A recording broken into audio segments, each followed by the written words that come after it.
York, 10 on duty. Together with us as well are Petach Tikva, 10 number 23, Ashdod, Berlin, Mexico, 10 number 1, and Azerbaijan. Today's lesson is 10 number 4. Lesson number 4, revealing the Creator's force in the 10. We continue our preparation for the Congress in New Jersey. And here's a little excerpt to read before we do our workshop. From the article, Rabash's article, Man as a Whole, one must know that love is acquired by actions. By giving his friends gifts, each gift that he gives to his friend is like an arrow and a bullet, making a hole in his friend's heart. And although his friend's heart is like a rock, still each bullet makes a hole. And the many holes join into a hollow, into which the love of the giver of presence enters. And the warmth of the love draws to him his friend's sparks of love. And then the two loves weave into a garment of love that covers both of them. This means that one love surrounds and envelops the two, and they naturally become one person, because the clothing that covers them both is a single garment.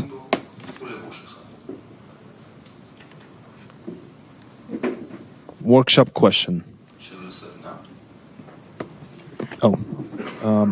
Anigun first.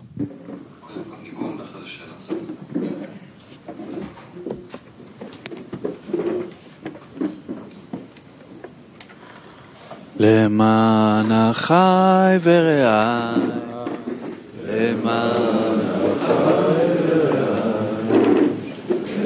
למען החי ורעי, למען השלום בא, למען בית השם אלוקינו, ארבעת שטוב לה, למען בית השם אלוקינו, ארבעת שטוב לך, איי איי איי, למען בית השם אלוקינו, ארבעת שטוב לך, למען בית השם אלוקינו, ארבעת שטוב לך.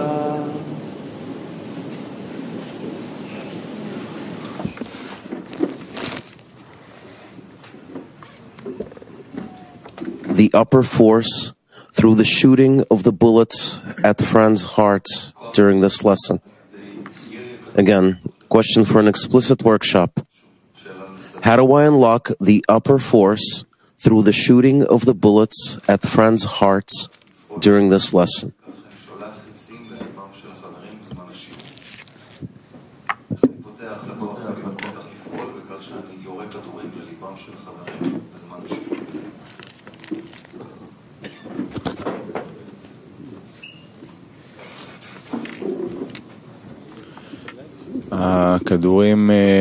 The bullets that you can shoot toward the friends is a prayer for them, the request from the Creator that He will give the strength to each friend to work above the desires that He awakens in them and towards the center of our common connection. Yes, and to really yearn for it, to really want it, to want that the hearts of the friends will open, and that I will be able to even ask for the friends at all, to provide an example and to make every effort to achieve this complete prayer, a desire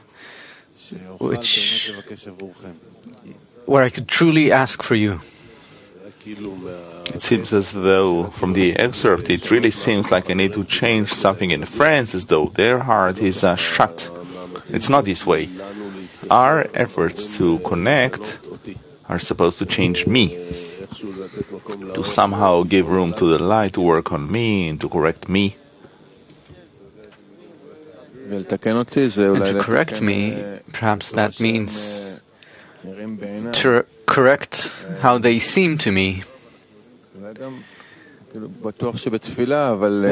Certainly through prayer, but, well, any way where one can express love towards the friend, that's something that creates an opening in the heart of the friend and certainly grants contentment to the Creator. You begin to demand a reward in return for your actions.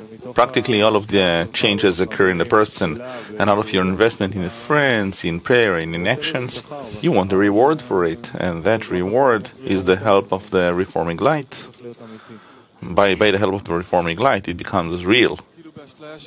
We have this delusion that we're shooting bullets of love into the hearts of the friends, but in fact it's at our own hearts that we shoot. We're opening our own hearts because the friends are already corrected. They don't really need something from us. They simply give us the opportunity, the ability, the privilege of loving them and to come out of, well, my own egoistic nature. Yes, everything is inside, and in all kinds of different forms we need to express the love, of course, in a prayer, to ask for the right prayer for the friends, even to smile, to give the strength, so that together with Rav and the 10, we are on the way. It's the only thing that needs to be corrected in me. It's my attitude towards the friends. From a state of indifference or even hatred sometimes to love. It's an action which is outwardly expressed, meaning I connect with them, so to speak. It's supposed to change my relation to them to that of a connection of love and bestowal. And the more this resistance is greater, and on top of it, I nevertheless try to create such an attitude and to ask that I will have such an attitude towards them, then the bullet that I activate is of higher quality. It makes the hole in the heart better and opens the connection between us. And I am now in a state of great gratitude for the fact that the Creator has again gathered us, assembled us here together, giving us again this great opportunity to make an effort to love one another and to practice it and to want it and to remember that it's Him who helps us to do this and will help us do it. And let's really use this lesson in order to love more.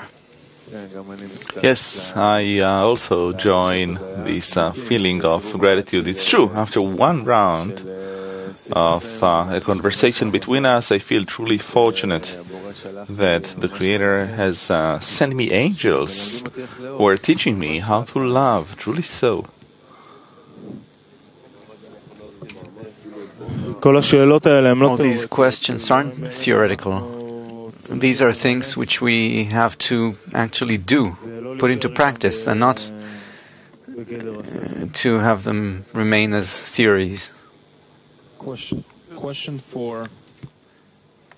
for silent workshop. Imagine that your friends have penetrated your heart. From that state, what kind of success do you wish for them during this lesson? So, question for silent workshop. Imagine that your friends have penetrated your heart. From that state, what kind of success do you wish for them during this lesson?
La la la la la la la la la la la la la la la la la la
בוקר טוב חברים, אנו מזכירים כי השימוש בטלפונים... Good men, friends, we remind you that using cell phones during the lesson is strictly prohibited, except for friends who receive the personal approval. Anyone asking a question is asked to stand up, hold the microphone close to his mouth, and speak clearly. We are going to be reading excerpts from lesson number 4, Discovering the Creator in the 10. This is a preparation for the Worldwide Kabbalah Congress in New Jersey. Another announcement, the English department is now engaged in a special lesson in the studio for new students before the Congress who are asking for the thoughts of their friends so that they will succeed in this mission.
Hello,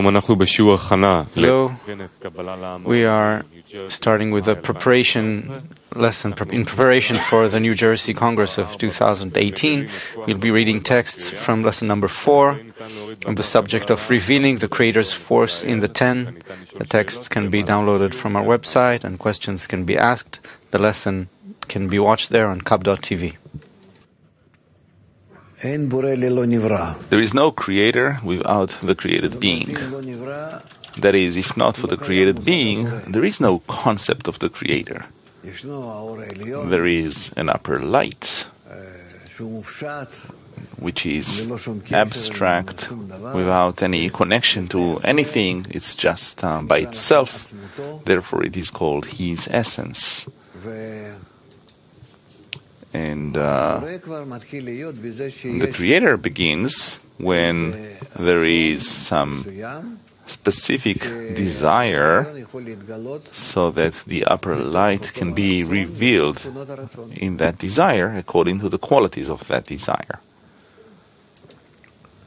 And then there is the concept of the Creator and the created being. There is no created being without the Creator. There is no Creator without the created being. Therefore, there is no form for the upper force, but only what the lower one prepares for him. You have made me, my sons have defeated me. There are many verses about that, about the concept of Boré, Bo'u'e, come and see. We talked a lot about these things, and therefore all of our work is to prepare a place, a special place, and according to what we will prepare, this is how we will find Him, discover Him. Therefore, what is in our hands is called Havaya. The Havaya is for our implementation. It's called a 10, that as much as we are able to connect between us, the degree of our inner congestion, density will draw the reforming light, and it will arrange the relationships between us according to our effort, which could be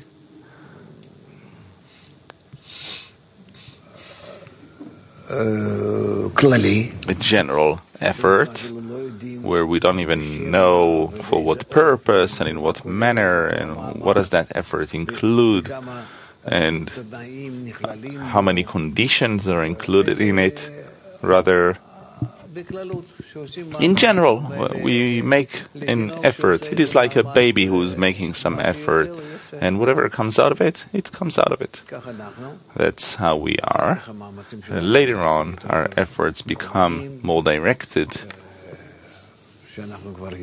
when we already know how to execute them to some extent, following which sequence of actions, cause and effect, until we reach what we determine in advance, and then we attain a special kli, special form of Havaya, and in it we discover the specific form of the Creator that, to begin with, as it says, you have built me, you have made me, etc.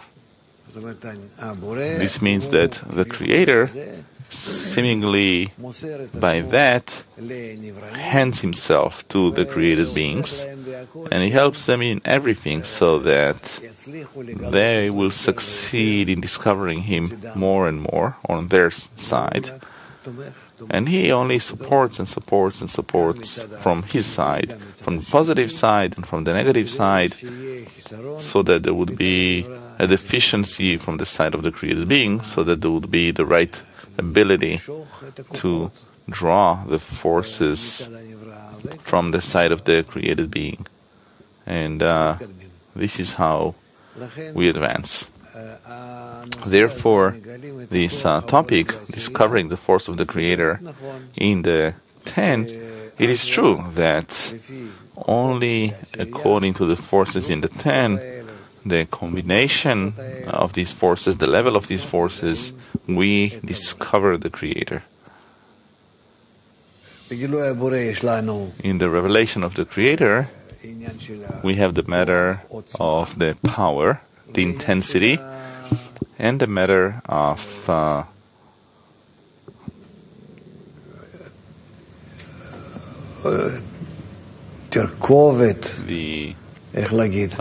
complexity or the depth of the integration of the qualities in between them. That even though there is some connection between one and the other, because the degree is what determines both the intensity as well as the incorporation, the depth of the incorporation of the qualities within the Kli. But nevertheless, there is work required on this and on that. So we discover the Creator in the 10. There is work here, both in overcoming, in connecting, and also in forming special forms, special qualities, which, as it says, this is the Creator we had hoped for, He is the one we wanted, etc. So there is work here of the created being who is expecting a special form of the Creator, and this is how he tries to receive Him, to accept Him, And the Creator teaches the created being whether his expectations are correct or not.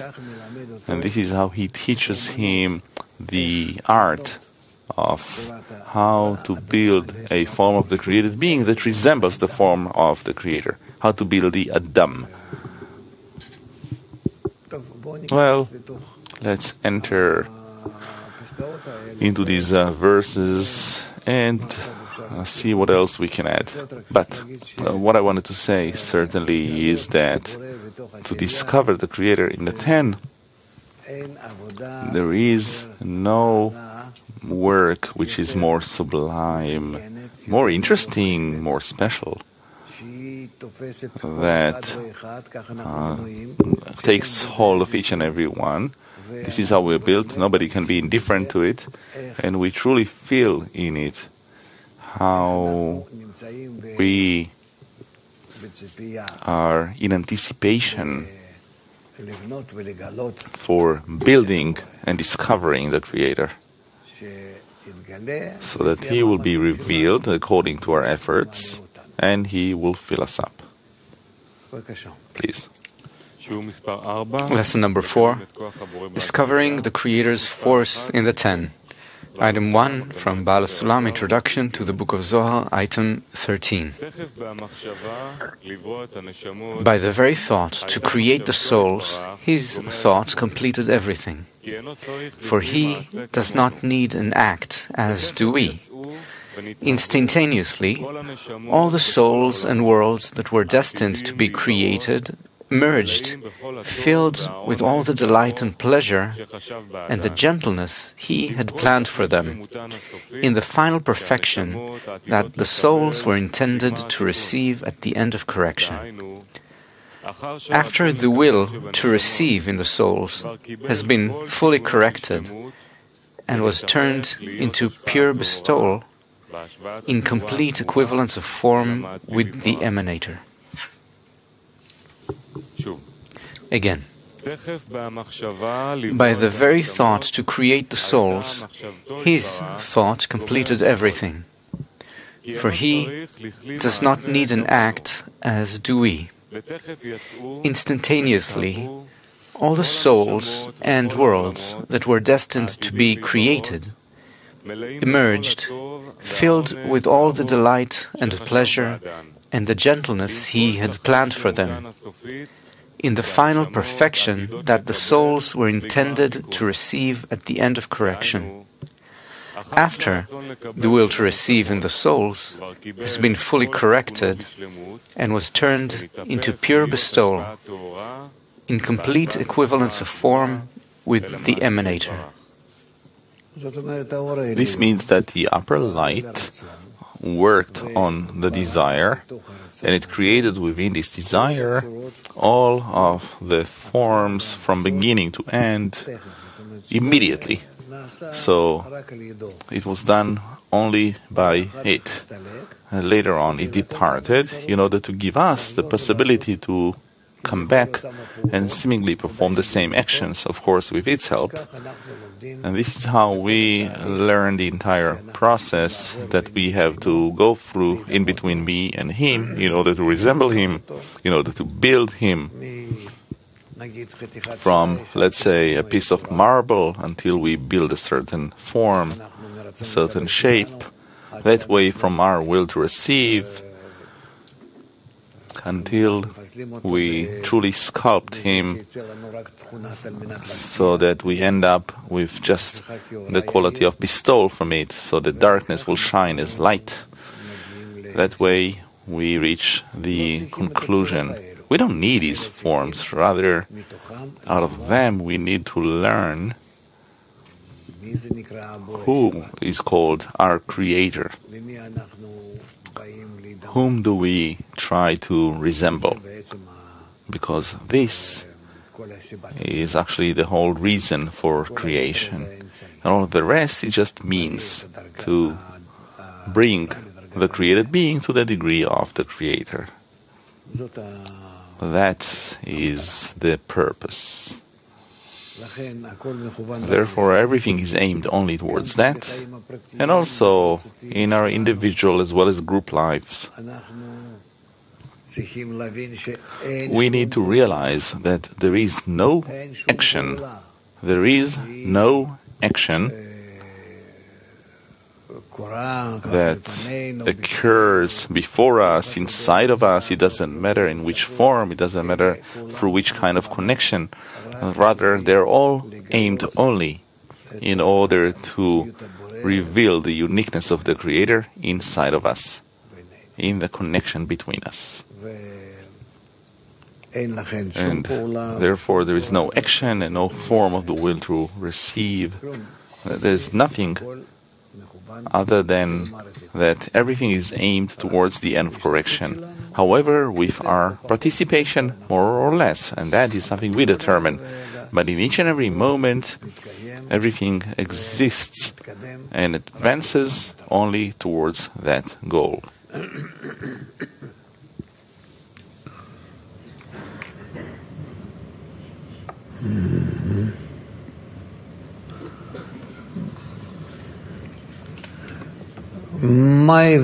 What is the difference between how the Creator created that final form and how we, through our efforts, build that same final form? What the Creator did to begin with, and what we reach in the end. Please, what is the difference between what He did and what we do? Let's go. The difference is the process, our efforts. We bring the end, make the end, fulfilling the purpose of creation. There is no difference except with respect to us. The fact that we now discovered or are discovering the state that was created to begin with. So there is a difference in how it's felt. He made the trail and we walk that trail, that path. So our perception when we walk this path is completely different than, in essence, than what He created, as He created it. The difference is the way. One time, if we just take what Itai said about the trail, there is a trail. Another time we walk in it and it seems completely different everywhere. The very fact that we build this final form, although it exists already, but we make an effort to build it, that makes us partners, that makes us conscious of the purpose of creation and how it's composed. We seemingly from below correct the shuttering. He broke it for us so that we will correct it. And the entire path is in collecting these pieces. This is our work, that's our happiness. There is a sublime process here. The Creator, as a created being, is merely a kind of animal which got the conditions necessary and the opportunity to change. We don't build anything, we simply discover every time, according to the measure of our development, a new slice of the greatness of the Creator. And every time we try to make efforts to understand and to change and to adhere to it, and then another layer is revealed. And this is the miracle of creation, because there's this creature there that can develop and in its properties to become similar to the Creator. And the development is specifically from both ends. We discover that perfection on top of the lack of perfection. There is also a difference between Him creating everything at once, seeing the complete picture, and what we do, which is a process. We can depict that final picture, but we don't feel it. We aspire to the next step. Turns out that maybe we create both the Creator as well as the created being. We don't know what the next step is going to be. We can imagine it, envision it, even though everything exists, everything is known, but for us, everything is new. We have to build the next step inside of us until we reach all of the scrutinies. It's all a matter of scrutiny. Our desire versus the Creator, the desire that He created, until it comes in a wondrous, amazing way to the created being knowing the Creator. And all of this is God's work, the work of the Creator, meaning that the Creator is on both ends, one side and the other, and it is up to us only to discover that there's none else besides Him through the connection between us. This revelation, and that the work is actually between us. Item 2. Baal Sulam Shamari 67. Depart from evil. Besides man's body, there is only the Creator. This is because it is the essence of creation that man is called creature only with respect to himself. The Creator wants man to feel that he is a separated reality from him. But except for that, the whole earth is full of His glory. Again, besides man's body, there is only the Creator. This is because it is the essence of creation that man is called creature only with respect to himself. The Creator wants man to feel that he is a separated reality from Him.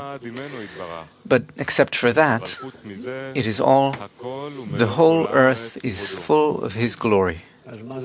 So, what does it mean the whole earth is full of His glory, besides what a person feels that he was also created and he exists within the reality of the Creator?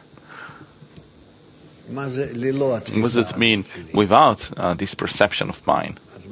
What does it mean then the whole earth is full of His glory? Please, each one is going to help the others. What is all of the earth is full of His glory without my own perception of it? It doesn't exist. Without my perception, it does not exist.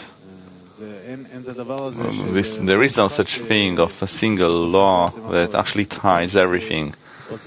Everything is a collection of individuals or details, separate details.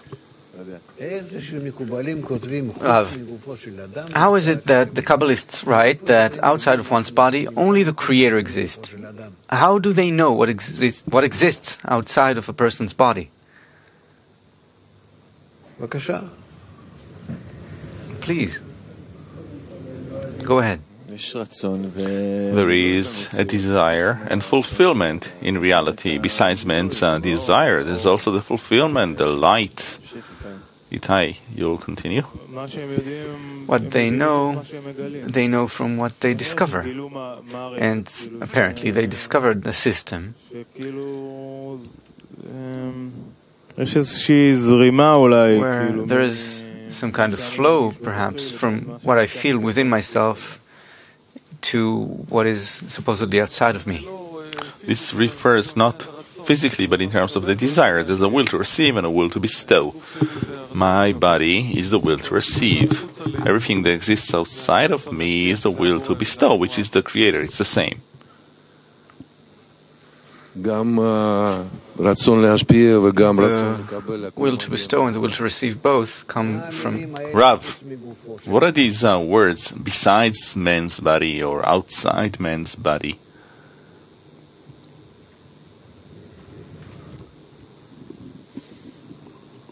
I can't grasp anything other than what is outside my body? Or is this a particular kind of perception? I think that one's body doesn't mean that body that walks on two legs on the street. guf is part of the spiritual partzuf. The Adam spoken of here is the connection in the 10, which creates a complete system, and in that part which is called the guf, the body, the light is received, and what's outside of it is light which cannot enter the vessel, the kli. It's the power of bestowal, the quality of bestowal, which cannot currently clothe in that part of the partzuf called Adam, in the connection between us. It's a system of connections that we're discussing, and how it meets the quality of bestowal. And it can clothe in the skin or outside of the partzuf, if not within the desire, then in our common intention. There we are in bestowal. There we attain above the body, above the desires that are in order to receive. This is called the Creator. Come and see. Boreh. Boreh. The place that we're still studying, a place where I don't feel that it's me, but rather outside of me.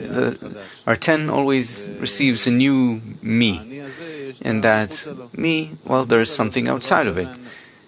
And what's outside of it is something we still have to connect with reality.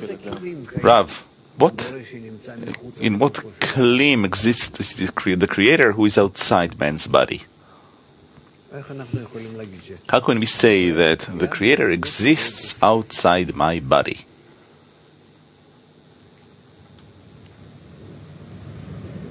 Boreh, Creator, is Boreh, come and see. So that I come there and I discover Him and I say, oh, that's the Creator. How can that be? How can I point at someone who exists outside of my body? No. Well, we're together, right now, building the body, the guf of Adam, a common desire to resemble the upper one, through the connection between us.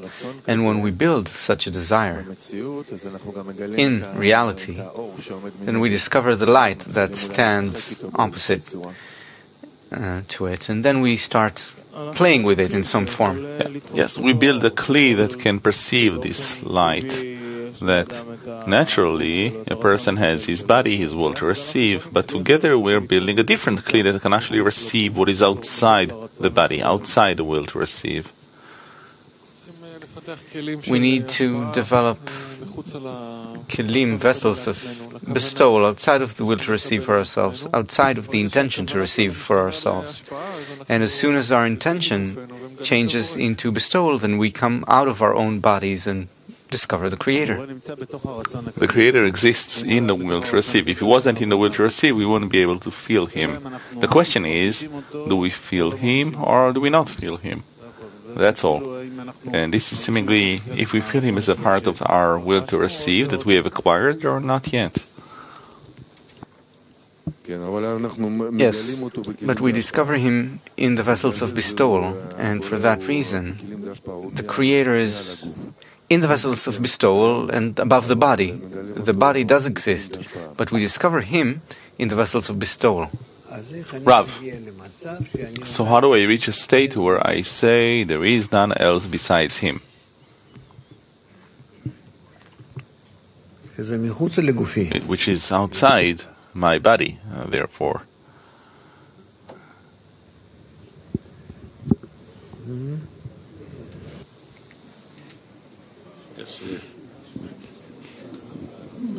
I say there's none else besides Him because I discover that there's none else besides Him who operates all of my desires. There's none else besides Him who made me turn to Him, who arranged for the correction and fulfillment of the vessel. Everywhere there's none else besides Him. Outside, within of the vessel, outside of the desire and the intention. That's outside of the kli, the vessel, the intention. Also, there is none else besides Him is everything. However, our ability to observe this thing is what we acquire, seemingly. But there is none else besides Him is everything, right? How do I come to a state where I say there's none else besides Him? Is it outside of my body? It's perhaps before the will, and then it is discovered within the will. Or In truth, it's confusing. Guf, body, means the desire. So then, what can be revealed outside the desire?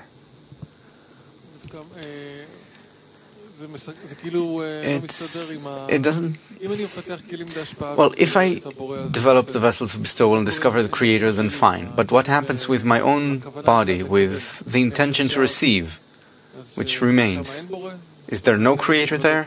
Meaning there's none else besides Him, does not enter into that area? He's only outside of my body? There's none else besides Him needs to be everything. Yes, obviously everything, because He created the Kli, He created it. And we discover Him in the vessels of bestowal.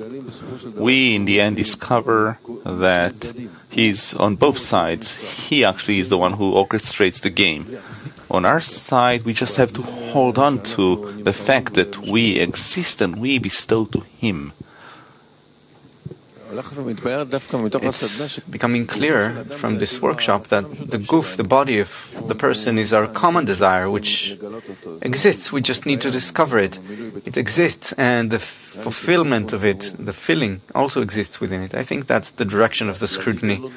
To say there is none else besides Him, it's not so difficult. Everybody on the street says so. You can find stickers on cars. Between that and attaining it, and what is this thing? This is only for those who wonder, who ponder the root of the essence and also the purpose. If a person has this idea that there is none else besides him, who sent him this thought? And if a person feels that he exists, then...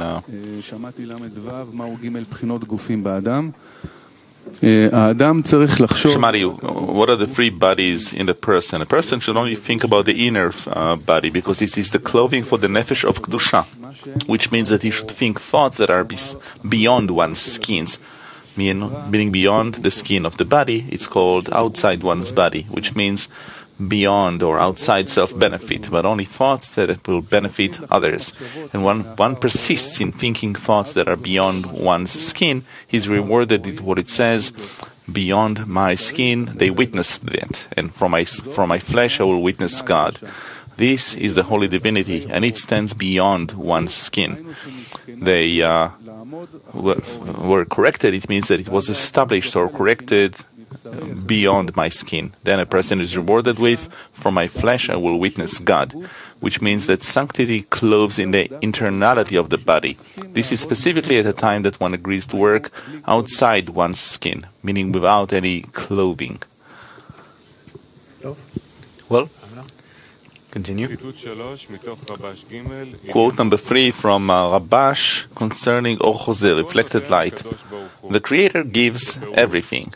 This means that the upper lights are already prepared for the person, as in more than a calf wishes to suckle, the cow wishes to feed. And all we need is a kli, vessel. After the tzimtzum, restriction, this kli is called masach and or choser. And this is what links the upper one with the lower one. That is, through it, the lower one connects with the upper one. When this connector does not exist, the lower one cannot see the upper one, and the upper one is regarded as non-existent from the perspective of the lower one. Hence, to the extent that one begins to work for the sake of the Creator, to that extent he acquires a connection with the upper light. And according to the measure of that connection, so is the measure of his attainment. Again, the Creator gives everything. This means that the upper lights are already prepared for the person. As in, more than the calf wishes to suckle, the cow wishes to feed. And all we need is a kli. After the tzimtzum restriction, this kli is called masach and or choser, screen and reflected light. And this is what links the upper one with the lower one. That is, through it, the lower one connects to the upper one. When this connector does not exist, the lower one cannot see the upper one. And the upper one is regarded as non-existent from the perspective of the lower one. Hence, to the extent that one begins to work for the sake of the Creator, to that extent, he acquires a connection with the upper light. And according to the measure of his connection, so is the measure of his attainment.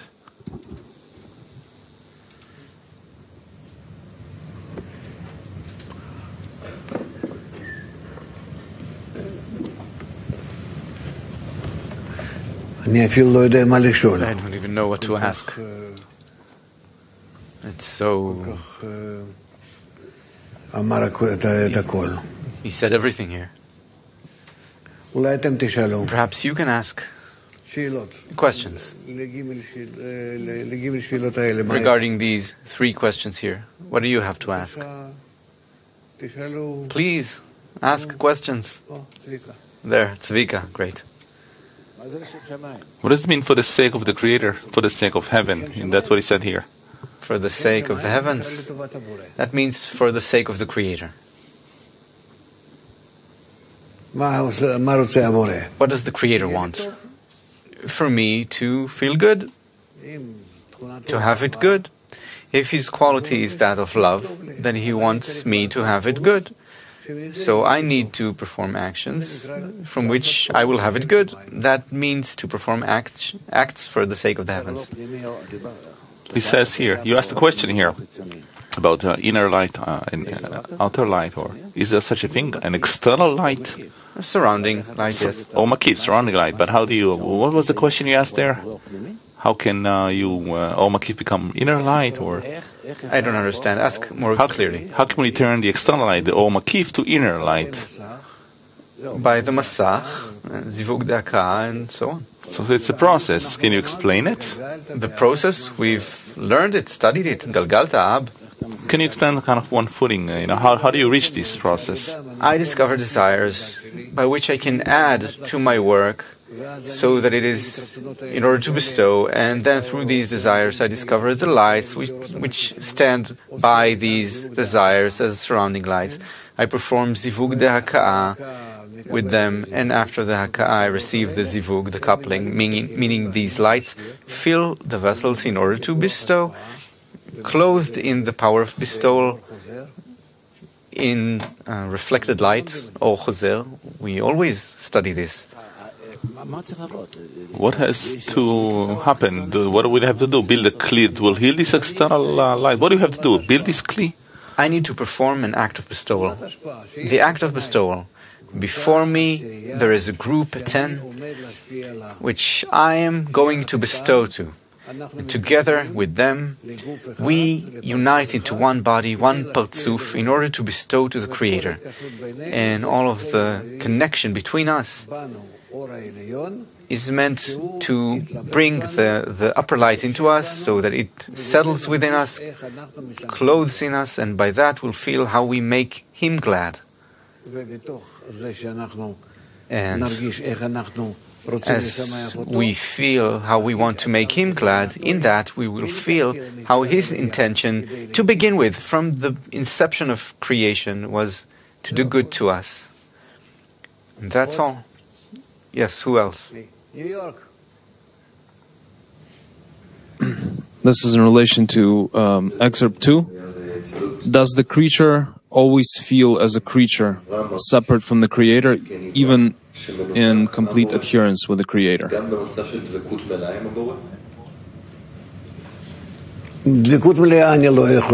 Adhesion, I can't tell, I don't know.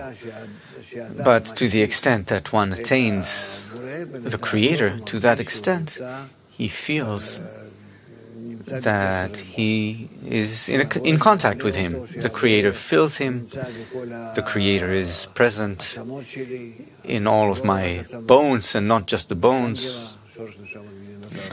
Shangila, Shoresh, Atzamot Gidim Basar, all it's called. Mutual connection with the Creator. A reciprocal kind of connection. It's emotional attainment. Because our matter, our substance, the will to receive, the Creator fills that matter and gives us the feeling of adhesion, connection, according to the level in which we are. Yes, more.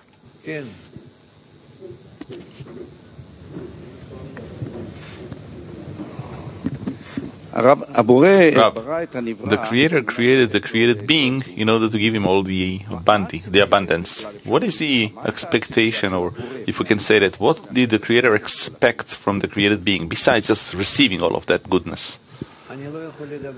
I can't speak on behalf of the Creator, I'm sorry. When you say, what is the Creator's expectation, go ask. Ask him. How? We can't talk about that. According to your actions we shall know you. That is what we can say. And therefore, here there is a question.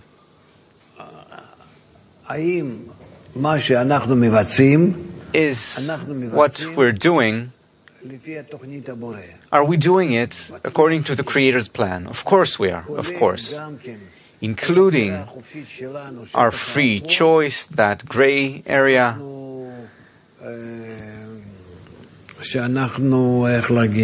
which we, how to put it, where we make mistakes, where we succeed or don't succeed. We see according to our progress. That is also included in the plan to the very last detail, in exactitude, the very last detail of that plan. Well, we can't say. On one hand, of course, yes, and on the other, how can it be? Where are one's mistakes and so on? There are many such things here which we, with our words, with our language, cannot express. I would say that everything to the very last detail was sealed, was imprinted by the upper force to begin with all the problems, with all the things that happen. And you can say, how can it be that the Creator deliberately brings us to such failures, such problems, such troubles as those that we went through? And Bala Sulam says that we may have 2 more world wars ahead of us, and who knows what. We don't understand that. Yes. Okay, so what came up in the mind of the created being? Why is this thing that the Creator wants him to reach him, his degree? No, that is written on the side of the Creator. Israel, come, return to your Lord, God. And it's written. The final action, the conclusion is in the initial thought, meaning the final form is, well, it reveals the complete adhesion between the created beings and the Creator. So that was the Creator's desire to begin with. Yes. So we do know what the Creator wanted. Yes, but the question is, on the way there, is every single detail on the way that we go through, was that also pre-planned and included in that same plan? God forbid everything that we went through in the past and might happen from now, and we don't want to fail in that way. So we should say that we don't understand it, but also in all of these details, that's how it's all planned out. Thank you. Yes. I don't understand this matter that on the one hand everything is written and dictated by the Creator, on the other hand we make the Creator. So what's going on here? That's how it happens. There's no answer for that. The answer will come when you attain it and see that it is so. And meanwhile, you're acting due to, well, outside of time. And so it's a contradiction for you. So what do? We advance by acquiring new vessels, wherein what is now a contradiction will not be a contradiction. Yitzchak will be called your seed, and you will sacrifice him. This is a question which he needed to solve immediately. So, how exactly do we make the Creator? What does it mean that from below we make the Creator? We discussed this in the first question. That's true. So that according to our vessel, we give him shape. There's no creator without the created being. If I don't bring 10 sfirot which can discover some aspect of the totality of the infinite light, then it doesn't clothe in the vessel. And that means that there is no creator. The creator is come and see. It's the vessel which has come to a certain kind of identification with the light. And then the light and the vessel together provide for us this concept of the creator, which is part created being and part creator, the upper light or divinity, and altogether this is the creator. So what does the creator add to the kli? The creator does not exist outside of the kli. What do you mean by add?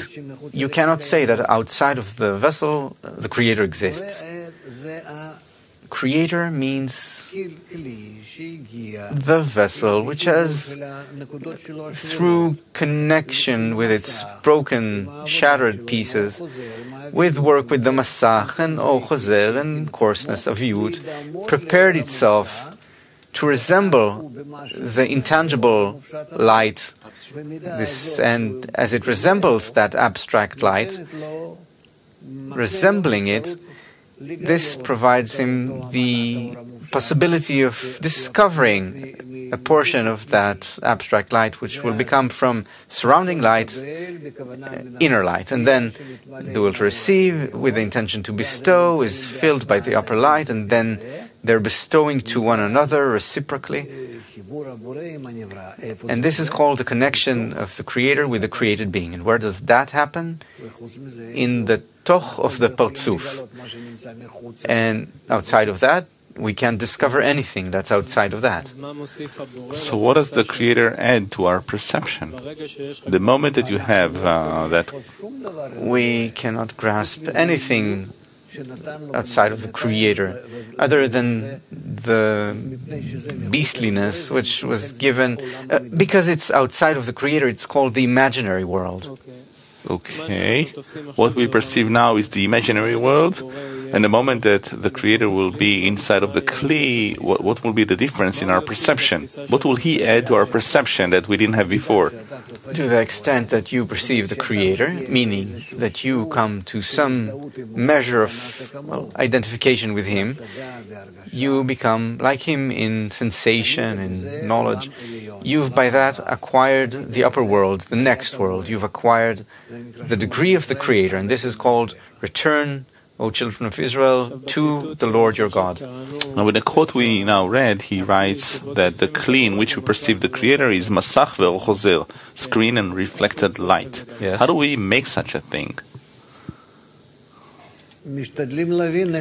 We try to understand how it was made.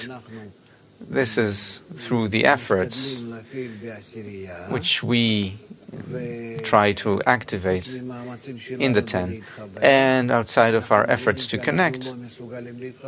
Well, we understand that we don't have the power to connect, we don't have the power of connection, but our effort to connect brings us frustration and a certain lack for connection. And then together we can, with that lack, address the upper light and to request that it performs this action in us. And then when it acts and does it, then we receive the outcome of this, where we do feel ourselves connected to some extent, and to some extent become as one. And therefore the upper light, which is one, can be received by the vessel, which is one. And then we begin to feel, this is the vessel, this is the light, this is the connection between them, this is the connection, the unity between them, and so on. So in order to be in a perception of there is none else besides him, we need to have a kli of masach and or chozel? Of course. So what do we do until then? Until then, when we say there is none else besides him? Until then we make efforts. Yes, but until then, when you ascribe everything to the Creator, what is that? This is what we study all the time. But I need to awaken him. the lack is incumbent on me. I don't have anything to do other than awaken that lack. And where do I have that lack from? From that sparkling point which is in me, that spark which comes from the shattering. This is preparation that was ahead of time. And how do I awaken it? By performing mechanical actions, how to connect, how to come closer, how to think, to read what the Kabbalists did, to listen to what they went through. And by that I awaken a small lack within me, a lack without a lack, something like that. But there's something that starts working from my side, that I'll be the first, I'll awaken it. That's the main thing. That the created being, to the extent that he can awaken the Creator, he will feel that he exists, and that he attains, and that he understands and feels. That is the whole matter of creation, which is Baal, outside of the Creator. There can be a dead body and a living body next to it. What's the difference? The difference is that the living body attains something. That is the whole essence of our work and our reality, that our lack will come first, that everything that is done through that lack coming first. It must precede everything. Again, when we learn how to ascribe everything to the Creator, that everything is there is none else besides Him, until we have a kli of Masach or Choser, this thing does not exist for us, right? What does it mean to ascribe everything to the Creator when you don't yet have a kli of Masach and or Choser?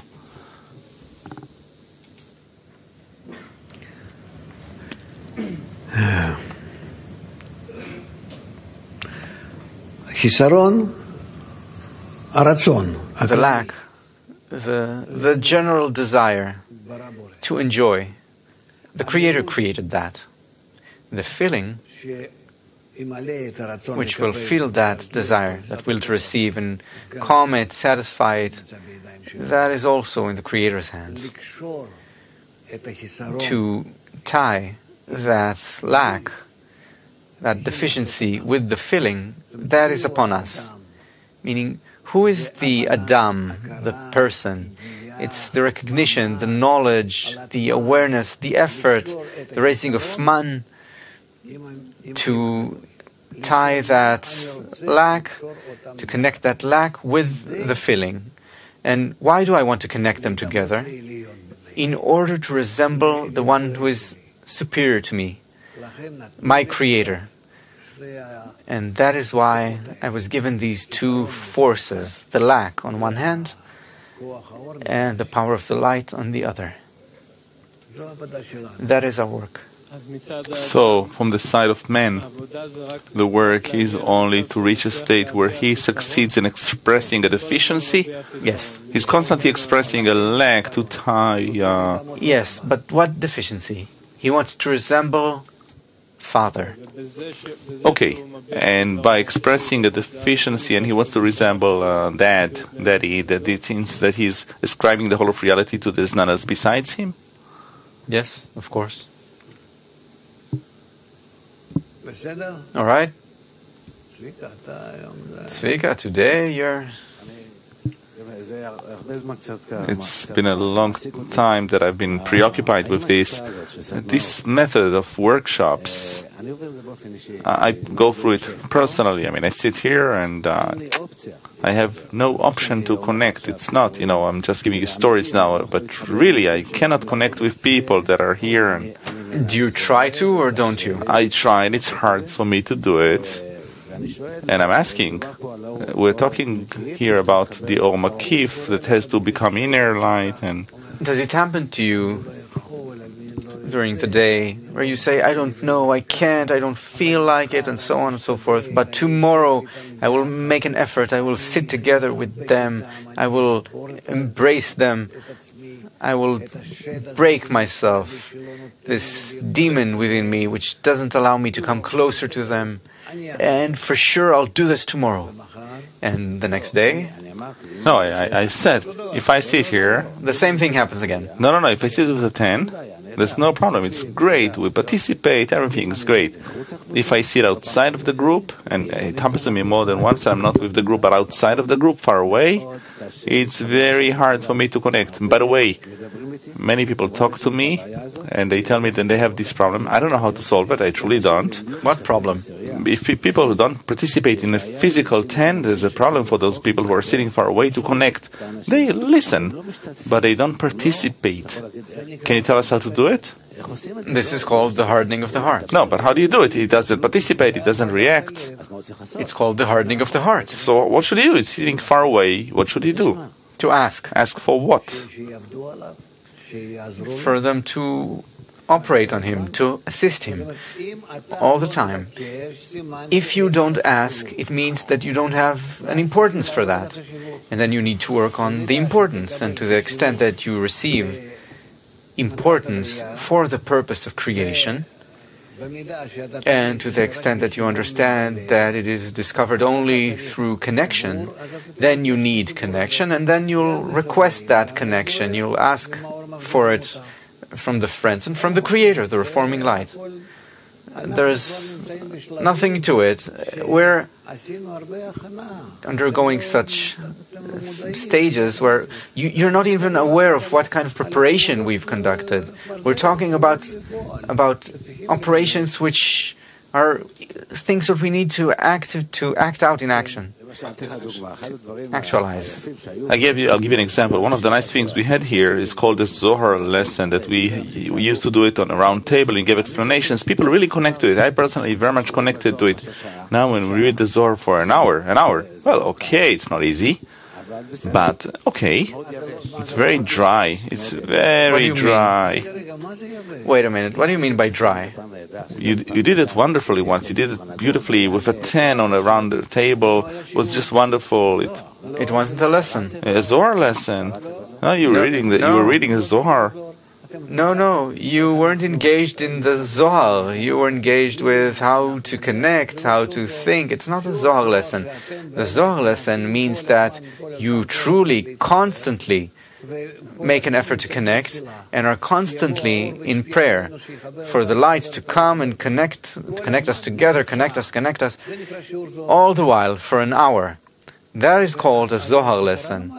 So we've read something? Really? I didn't even hear anything. There was someone who read out the text? Really? That is called a lesson. I very much enjoy it. I mean, people enjoy it, but they didn't want the lesson to end then. They didn't want it to end. But I have another question. At the time of the Rabash, it's a question I always ask myself. At the time of the Rabash, at the time of Bala Sulam, did they have 10s then? No. So how did they study? It wasn't a 10. In the Zohar lesson, there's no 10, but everyone is as one. Because it's obvious, it's written. Did we not study Matan Torah, the Ervut, all these articles which Baal Sulam wrote? It's clear. Now, they weren't divided into 10s. I have another problem. My problem, personally, even if I sit in such a 10, I personally sit in a 10, and it's really great fun, by the way. You're saying, it's really great fun. I always felt it like that. Make it short.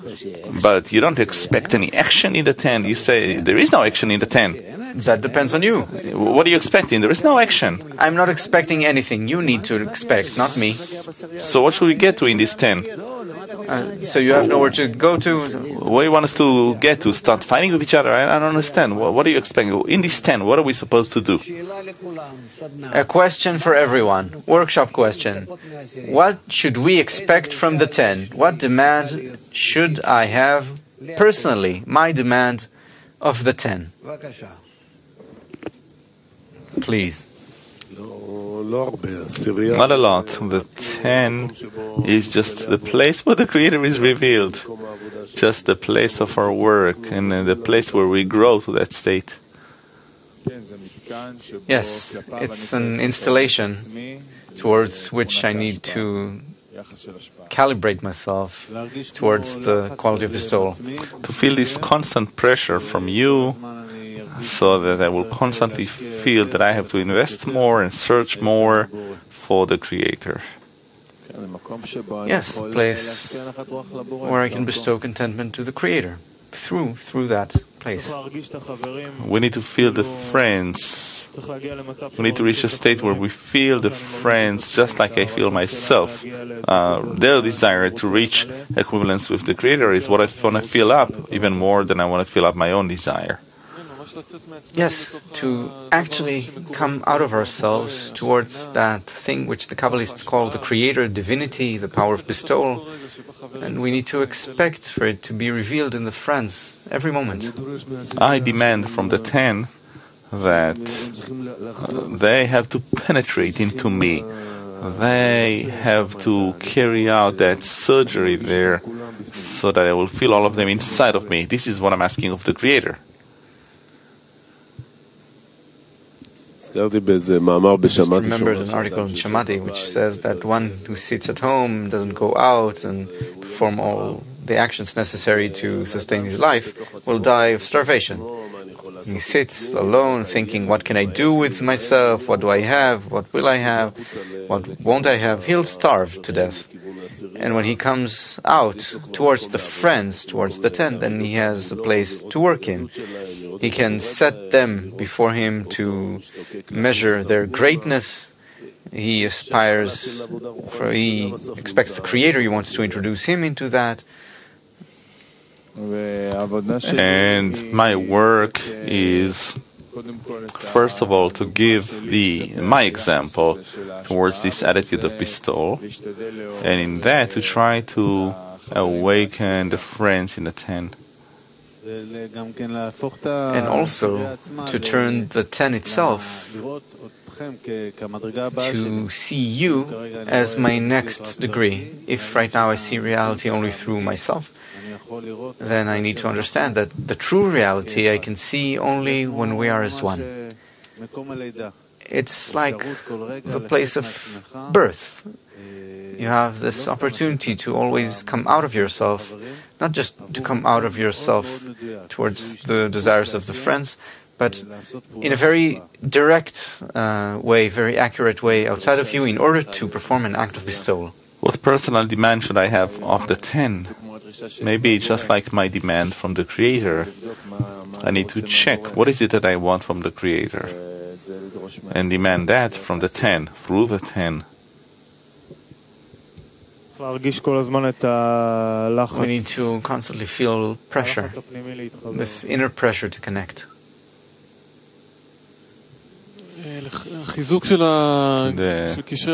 The strengthening of these bonds of arvut that we're trying to build each and every moment, to search for the next degree, not to let anyone, anywhere, enter some constant comfortable place. Rather, I expect the 10 to always cause each one in the 10 to search for his next stage, every moment. Not the place where he is now, but how do I now grow stronger and connect? Rav, do we have an answer for this question? Did you yes or no? What are we going to answer this guy? Go?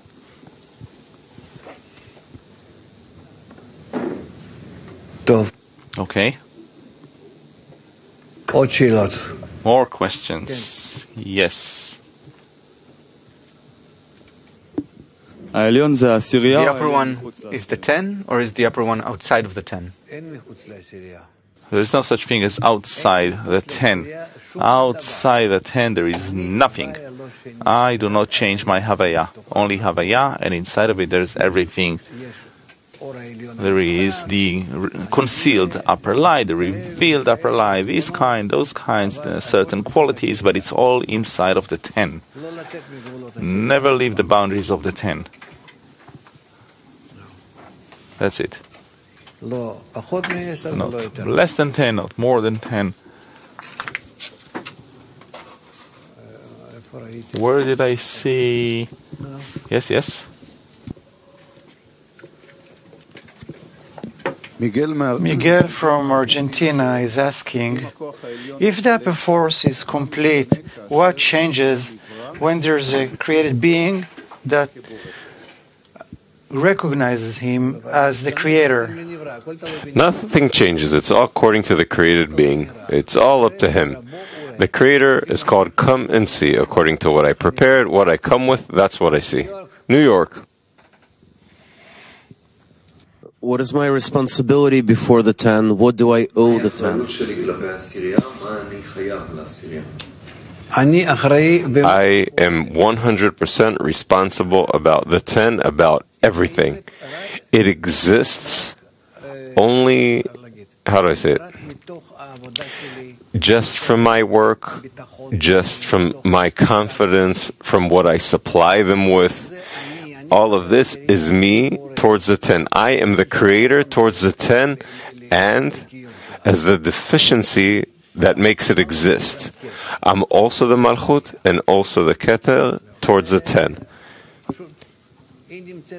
It is all depending on me. When I look at the 10, I need to say that it all depends on me. None of the friends, the Creator brought them for me, and I must implement my attitude towards Him. That's what He let me do here. Connect your 10 in such a way with all of those components that you fill it with me, and we will be in adhesion. That's what he tells me. Ken. Yes.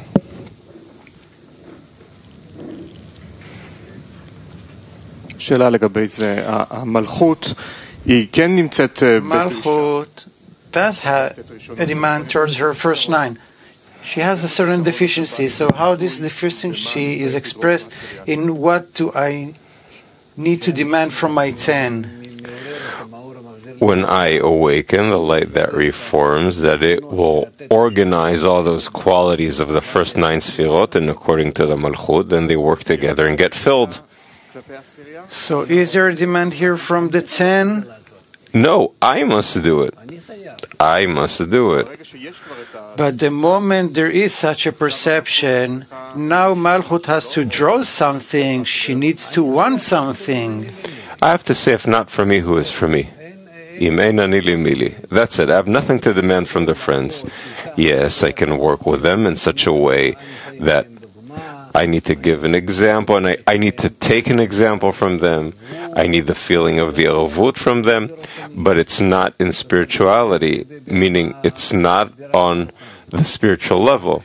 It's on the corporeal level. On the spiritual level, I'm the Malchut. I do it all. What does it mean that Malchut does it all? It raises man, gets forces, and according to those forces, she performs a zivug daka. But raising man is raising a deficiency, meaning there is a certain demand, but is it a demand from the 10 or from something else? What Malchut feels from the 10, as much as she can want to organize them correctly. New York. Can I demand from the 10? Can I expect from the 10 to demand of me to fulfill my commitment to it, to the 10? The 10 will do it instead of me? Yes. Yes. That is something that's in man will help his friend. That I'll feel pressure from them. Yeah, of course. The help can be also a negative feeling, supposedly negative. Yes. I raise man, I get force in order to perform a zivug daka. This is what you said? Yeah.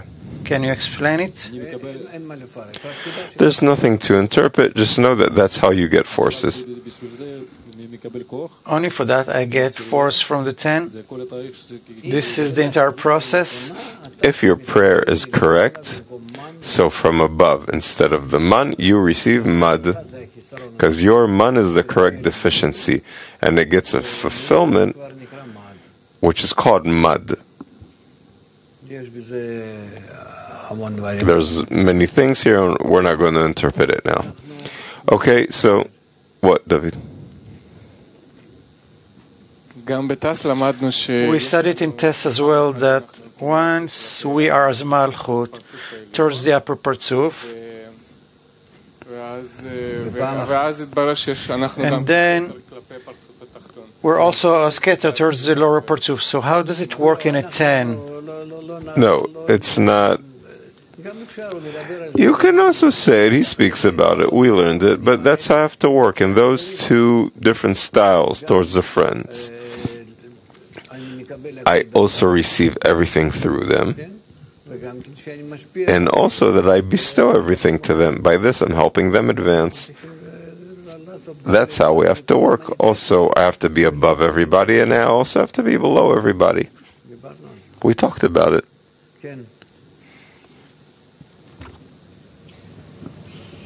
I still don't understand the boundaries of this goof we're talking about.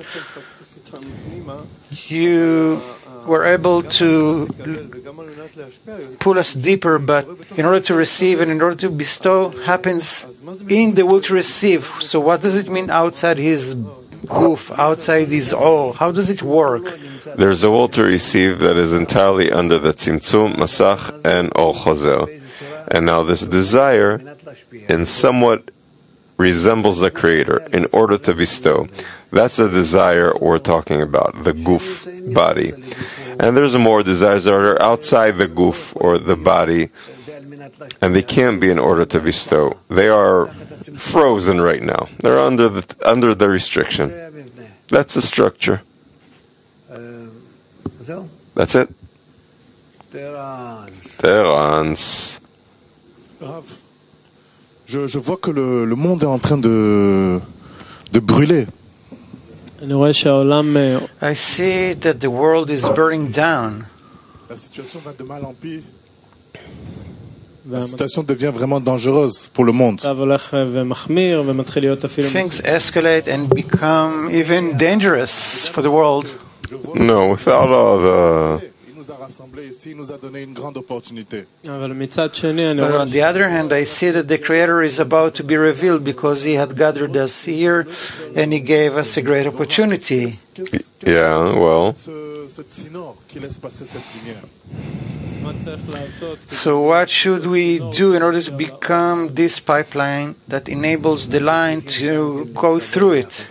We need to also connect together to be in contact with the upper light, to resemble it, the top part of the pipeline.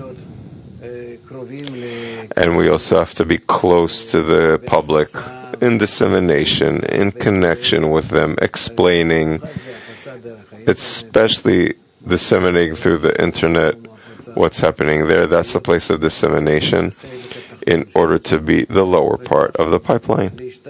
And by that, try to pass from below upward the demand to the Creator, and from above downward the bestowal from Him towards humanity. If we think about it more, we will advance very quick, because we'll understand our role and be exactly in that role. Because if we forget about it and we're concerned about ourselves, so it's not good. It's not so beneficial for advancement. We advance, but not in a purposeful way. You're right. We need more and more to prepare ourselves as that conduit, that pipeline towards the world. Rav, comment avoir cette urgence en nous. How to feel this urgency inside of us. Je sais que tout dépend de l'importance du but.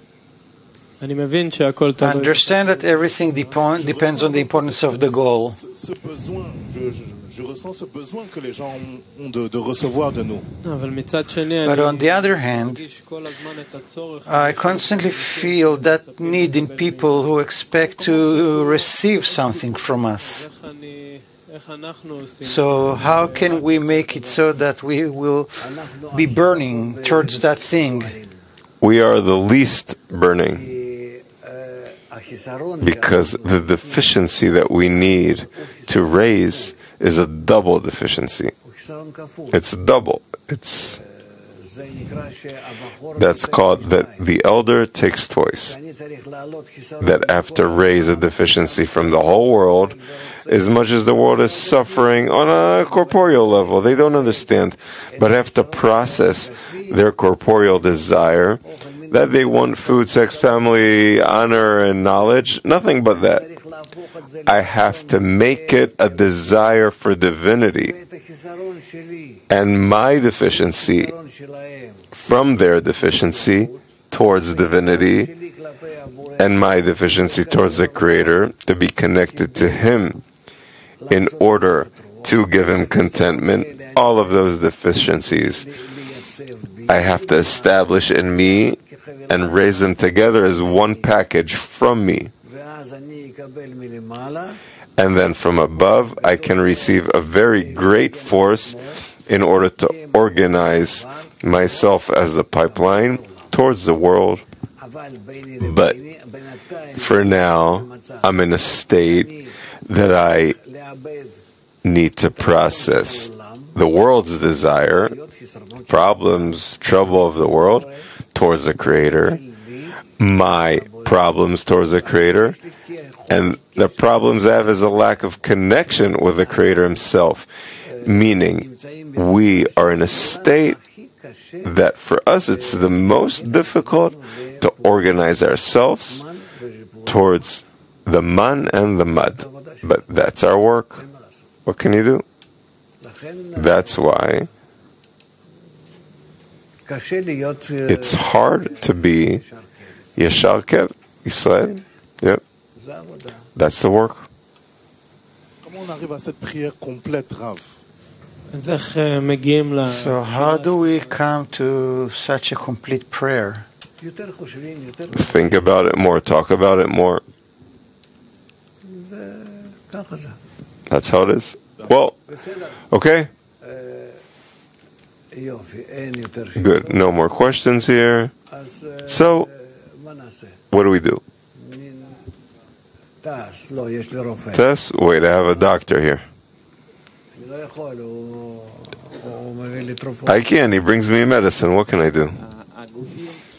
The bodies, the whole problem is that the bodies confuse us. What bodies?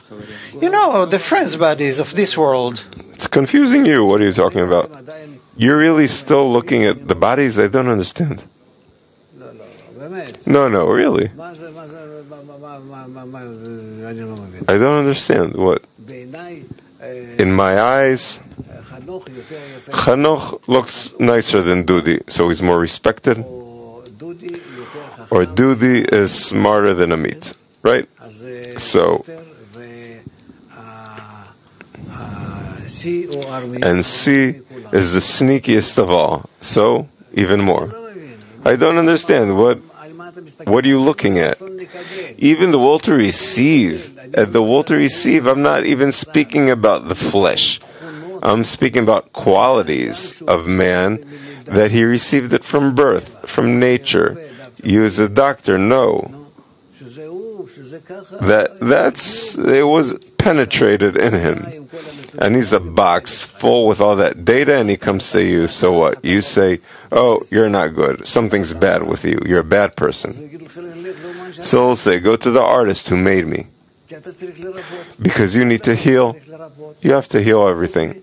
Except for a deficiency, revealing the deficiency, that he gets an opportunity, that's what he's going to be asked about. What do they ask? Did you engage in the Torah and expect salvation? It's the only thing they ask you. So how can you look at the body? I can criticize everyone here. He has no right to exist. Nobody. So, they can say the same thing about me, even more. We don't touch that.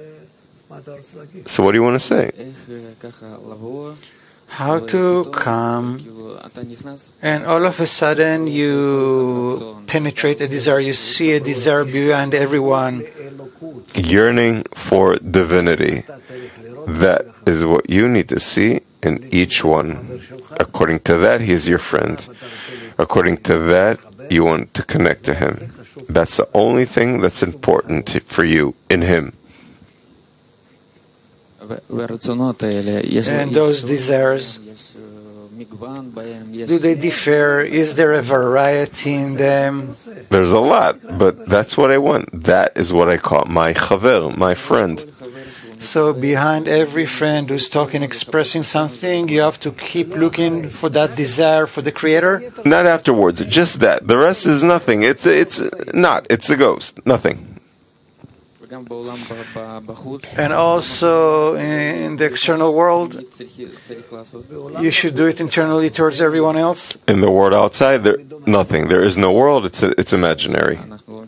But we learned that there's none else besides him, that in any case, he created everything. Okay. Well, let it be like that. Tas. Moving on to the next part of the lesson, Talmud Eser Sefirot, the study of the 10 Sefirot.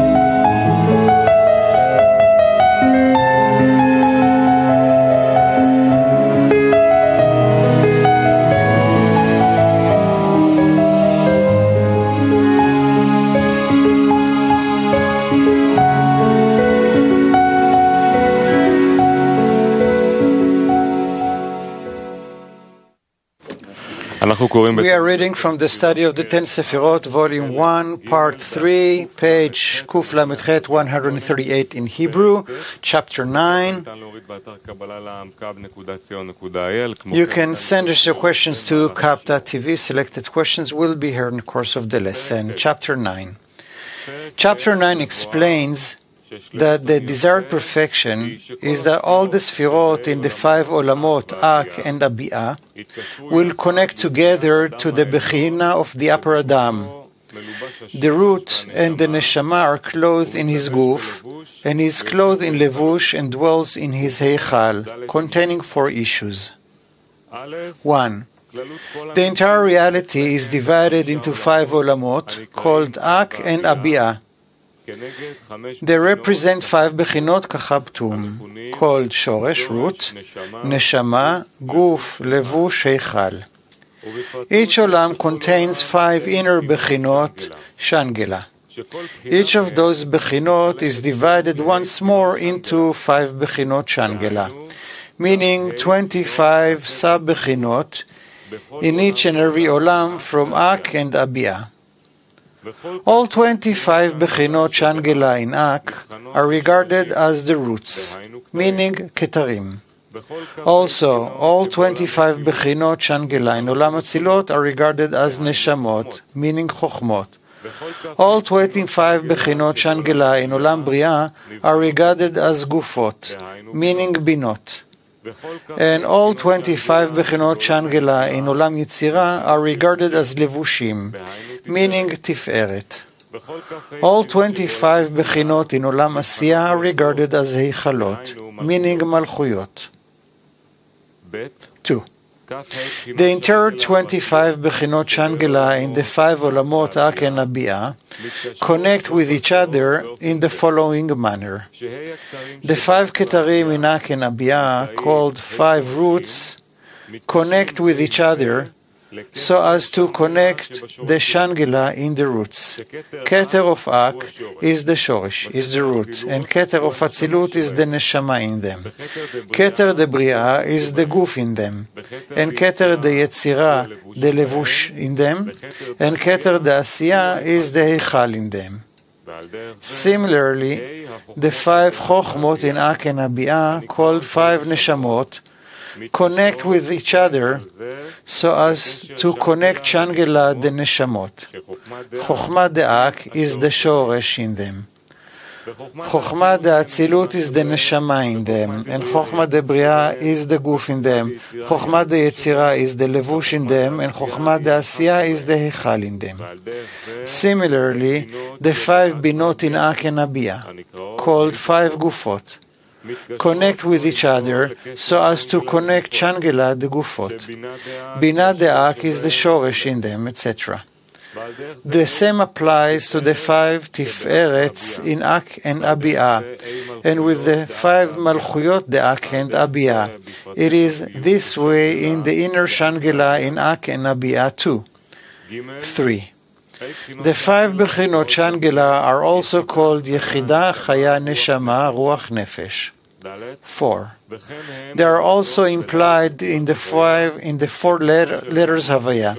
The tip of the Yud is the Shoresh, the Yud is the Neshama, and the first Hey is the Guf, the Vav is the Levush, and the last Hey is the Heichal. Is all that clear? In every Bechina, it has to be, otherwise it won't exist. You have 5, and every 5 there's another 5, all the way till infinity. When does it end? It doesn't. And they're all connected, all the Chokhmot, all the Binas, all the Zeranpin, all the Keters, Shangela and Shangela and Shangela. They're all connected, and it's all closed. That's how it is in spirituality. Okay? There's not much to ask about because we can't grasp this integralness, this perfection. But that's how it's made. Well, keep going. Are 1, the words of the Ari. Adam Kadmon is Olam Keter to the 4 Olamot Abiyah. He has 5 Bechinot Kachabtum, each containing 4 roots, Nefesh, Guf, Levush, Heichal. Item 1. Adam Kadmon is as Keter to the 10 Sefirot in each and every Olam. And in this manner, Ak is Keter to the 4 Olamot Abiyah. It turns out that Ak contains the Shoresh, the root of all the above 5 Bechinot in each and every Olam. The Keter in him is the 4 Shorashim, 4 roots of the 4 Bechinot of the 10 Sefirot in him, being Neshamot, Gufim, Levushim, and Eichalot. This is the particular, but the general will be explained henceforth. Again.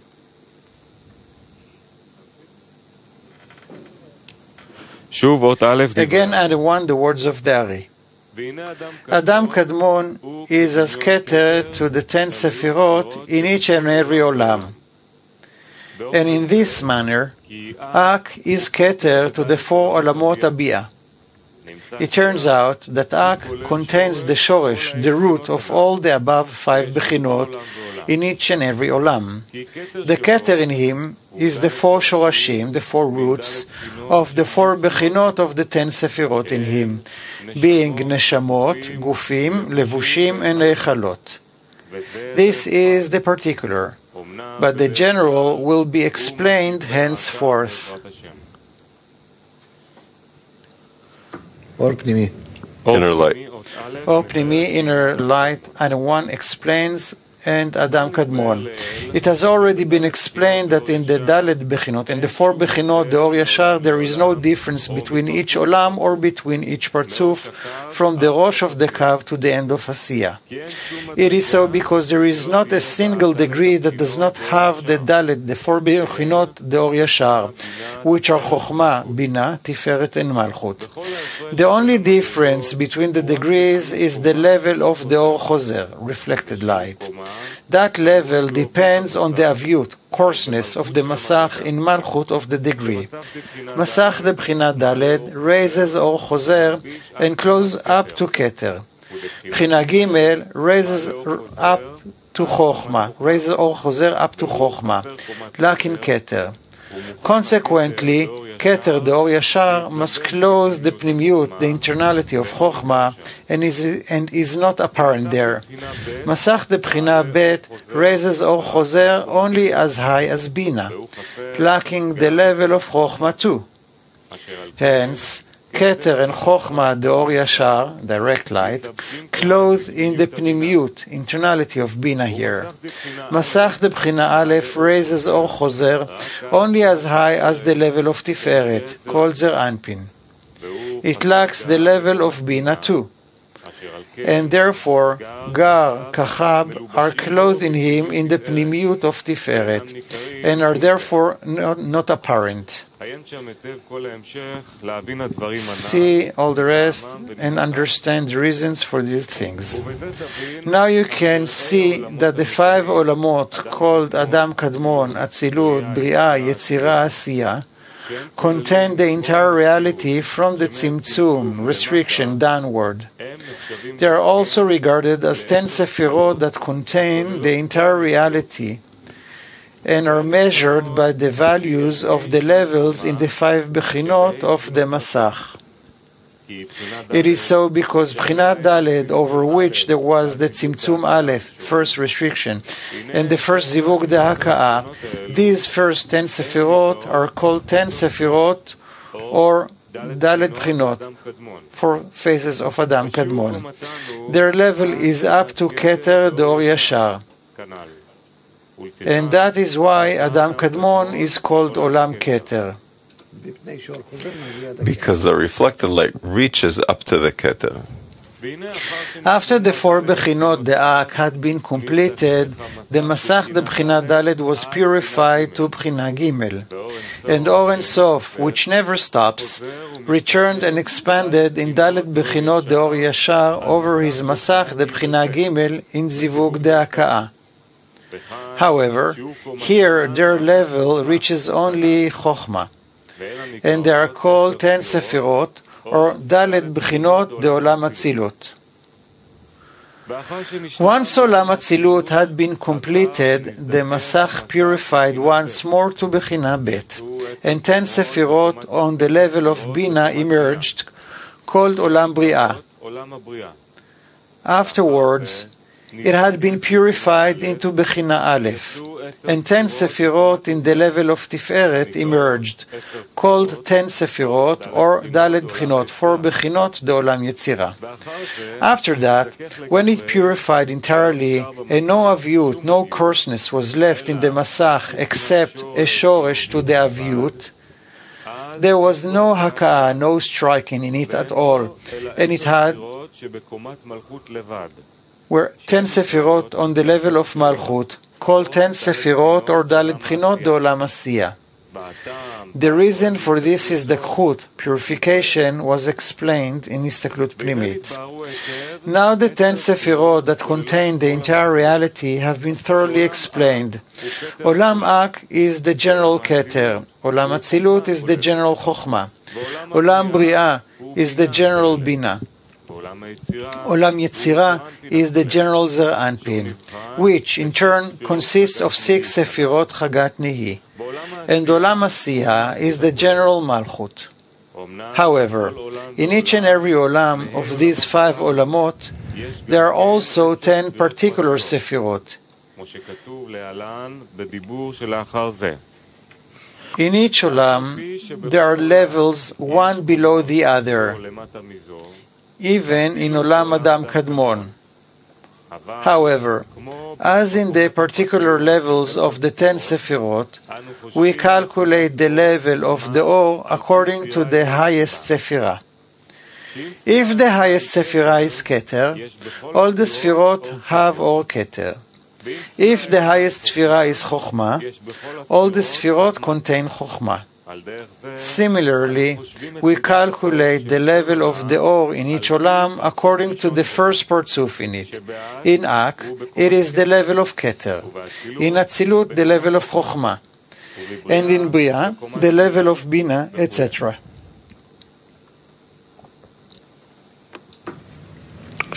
Questions? Yeah?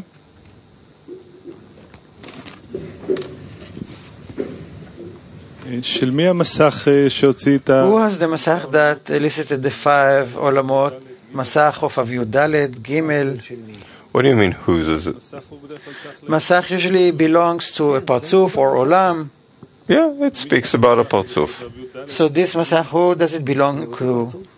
To that same Partzuf, which is using Aviud Daled, Aviud Gimel, Bet. It's not the same Aviud that he has, it's Aviud that he uses. Yeah. But who is that Partzuf? Who is that desire? I don't understand. Who is it? The created being. The created being, which is in a state that it can use its will to receive in a unique way, limited, but according to this, he activates himself in such a way. What do you mean, who is it? In according to what he uses, it'll be called, who is this? Either Partzuf Chokhmah, or Bina, or the whole world, or Bria, Yetzirah, Asiyah, or a special soul, meaning not an external Partzuf, but an internal Partzuf, which is already a neshama compared to the world. It's all only the Partzuf itself determines. Let's say I'm in a 10.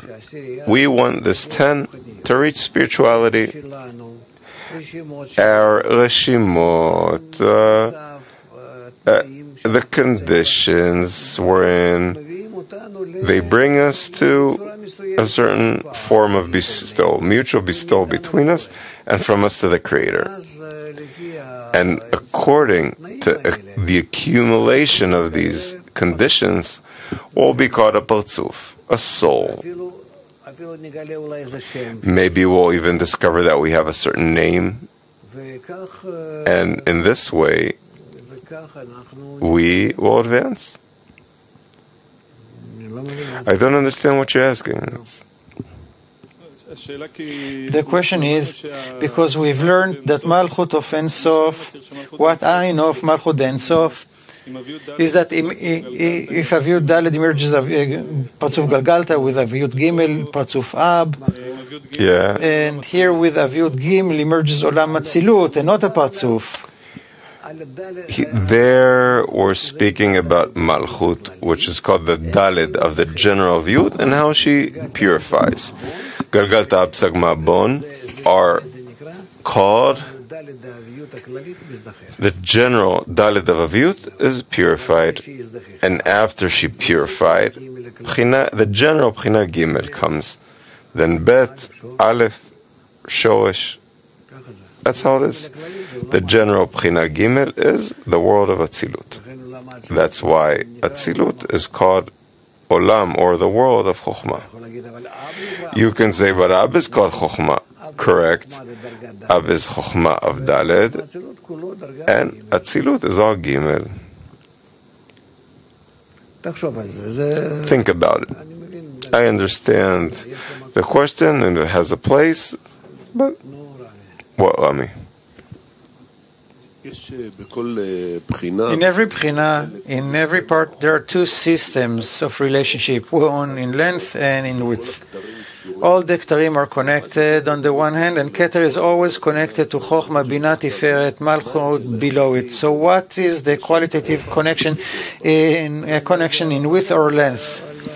I don't know about length and width, but all the keters, all the chokhmas, all the binas, everything that is related to the same kind has their special kind of work. And what is it? What is it? It's clear if it's keter, it's keter. So everywhere it'll be keter. If it's chokhmah, no matter where the chokhmah is. What don't you understand? Keter, with respect to Chorma Bina Tiferet Malchut, is regarded in one unit of a Parzuf as the closest quality to bestow. It has a certain work with the other qualities. Right. But again, if you say about something, you give it a name, so you define it right away as 10 sfirot. That those 10 sfirot together have the character of keter or chokhmah. I want to speak about bina and keter or chokhmah. Bina and chokhmah. How she there, bina and chokhmah, what she does. But I'm already speaking about 10 sfirot. I can't speak about less. When I talk about one sfira, I still mean 10.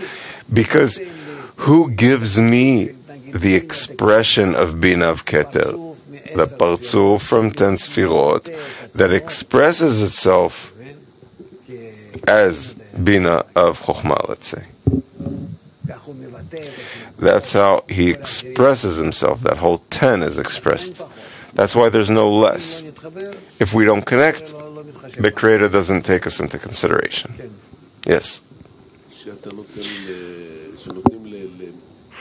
When you give a certain quality a name, it has a system of relationship with the upper and the lower, and such similar relationship in different levels. In it itself is included from 4 bechinot, from 10 phases. What characterizes it? What's the difference? What determines? What defines that name? What is that quality that was given this specific name? If you're speaking towards it with her role, so you give it a name.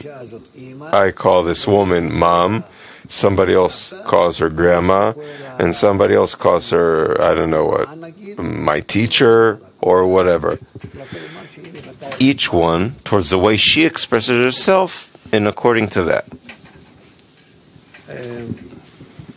Keep going. Inner light, Adam 2, explains, and this is particular, although in general this is what will be explained next. We must speak at great length in order to explain these matters well. It will be explained here in Istaklut Pnimit, but I will explain it somewhat here, enough to arrange the issues so that we do not muddle with the multitude of similar names, the generals, the particulars, and the inner brought before us. We shall first examine the Sphira of Keter. We find 5 bechinot of Keter here in the words of the Ari. Each of them is given a special name. 1. Keter de Dalet Bchinot de Or Yashar, Keter of 4 phases of direct light. 2. Keter that consists of 4 potential Bchinot. 3. Keter that contains the actual 4 Bechinot. 4. Keter that contains an entire Olam called Ak. 5. Keter of each particular degree in all the Olamot that take from Olam Ak. You should know that all the above Bechinot of Keter are always presented by the single name Keter, without interpretation. However, they are measurably far from one another, and it is impossible to tell them apart, except by the relevant issue. For that reason, we must first know the exact discernment for each of them accurately.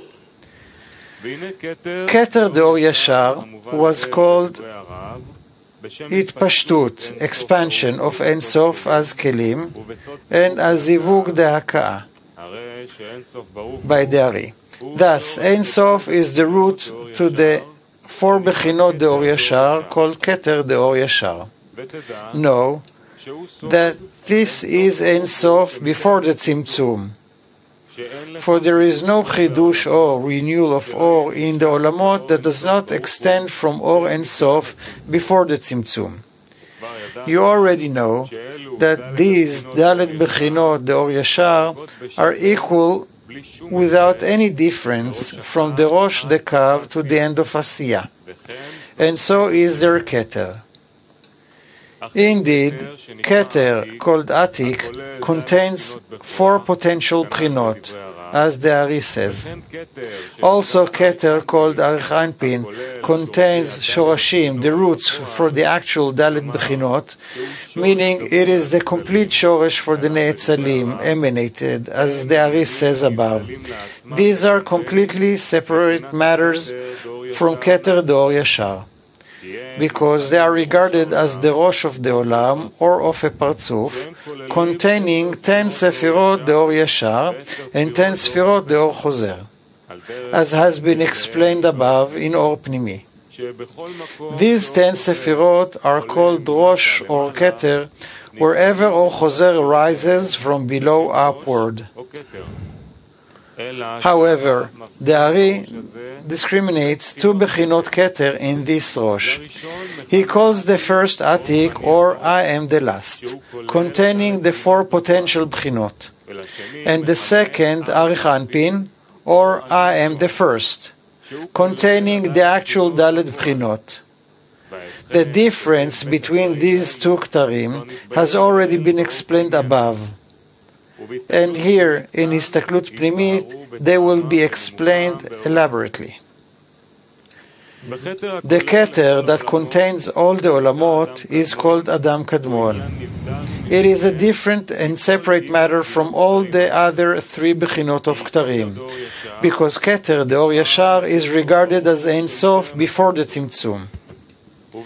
The 2 Ktarim called Atik and Arich Anpin are evaluated according to their zakut, purity, since the Masach operates in them from below upward, and this Or Chozer cannot raise the Aviut in the Masach with it. There is no consideration of the level of these 10 Sefirot here, because these 2 Ktarim are regarded as Atik and Arich Anpin even in Yetzirah and Asiyah, as the Ari says. However, Olam Adam Kadmon, called Keter, is only because of the level that is measured in the Aviut, coarseness of the Masach. Or Chozer rises and closes up to Keter the Or Yashar from Masach the Bechina Daled. But the Or Chozer of Masach the Bechina Gimel is too short to clothe Keter. It reaches only up to Chochmah. Because Masach the Bechina Daled serves only in the first Olam, called Ak, the level of 10 Sefirot that reaches Keter is only found in that Olam, but nowhere else. Consequently, all the degrees in that Olam are regarded as Keter. Even the degrees of the Guf and the degrees below Tabu down to the Siyum. They are all regarded as Keter. However, we should still know that the above 3 kinds of Ktarim are found in Ak itself as well. Even though it is Keter head to toe, for the Keter, the Or Yashar, in it is necessarily Bechinat Ein Sof from before the Tzimtzum. There are also 2 Bechinot of Keter called Rosh, whose Or Chozer is from below upward. There are always 2 Ktarim in this Rosh, Atik and Arich Anpin. However, they are called the inner Keter, the Ak itself, for it has Rosh and Guf too, and the Rosh. And the Rosh is its particular Keter. The Rosh itself has Keter, the Or Yashar, which is the permeation of Or and Sof from before the Tzimtzum, namely the particular Keter the Rosh itself. The Ari wrote, the Keter in it is the four Shorashim of the four Bechinot of the 10 Sefirot in it, being Neshamot, Gufim, Levushim, and Eichalot. This is the particular. It means that here he speaks from the perspective of the Rosh called Keter, because the Masach operates in it from below upward, at which time the Or Choser does not clothe any Aviut. Because of that, it is only regarded as the Shorashim, the roots of the Kelim, meaning four Shorashim to four Bechinot of Kelim, Chubtum, that will later appear in the Guf De'ak. They are called Neshama, Guf, Levush, Eichal. And because they are merely Shorashim, they are named Keter, for any Shoresh is called Keter. However, the four Bechinot that extend from above downward afterwards are actually complete Kelim, and are called Guf de Adam Kadmon. For that reason, the Ari names this Rosh De'ak Keter in particular, meaning a particular Keter, which is four Shorashim, four roots to the four Bechinot from above downward in it. That is why the Ari wrote, the collective of the Neshamot in Ak shall be called the Shoresh, the root of the Neshamot. The collective of the Bechinot of the Neshamot, the Ak, will be called Shoresh of the of Gufot, and the collective Bechinot of the Levushim, the Ak, will be called the Shoresh of the Levushim. The collective of the Bechinot of Eichalot, the Ak, shall be called Shoresh of the Eichalot. He speaks here from the perspective of Keter, from which all the Bechinot in Ak, from head to toe, are called Keter. Hence, the four Bechinot below the Rosh in it are also called Keter, meaning complete Kelim, where Or Choser descends from the Masach downward. They are not regarded as Keter with respect to the inner Ak itself, because only the Rosh in it is called Keter. They are only regarded as Neshama, Guf, Levush, Eichal, namely the four Sefirot Chubtum. However, relating to the differentiation of the degrees, they are also regarded as Ktarim to all the Olamot. The level of Keter is found only in Olam Ak. For that reason, the Ari says that its Chokhmah is called Neshama. Even though it is below Rosh De'ak, it is still regarded as Keter to all the Chokhmot in the Olamot. The Bina in it, called Guf, is the Keter to all the Binot in all the Olamot.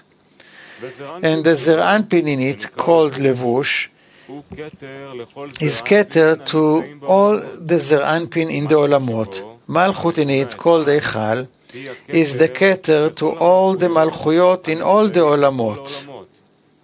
It is so because they all have one reason. Masach the Bchinat Daled operates only in them and not in any other Olam.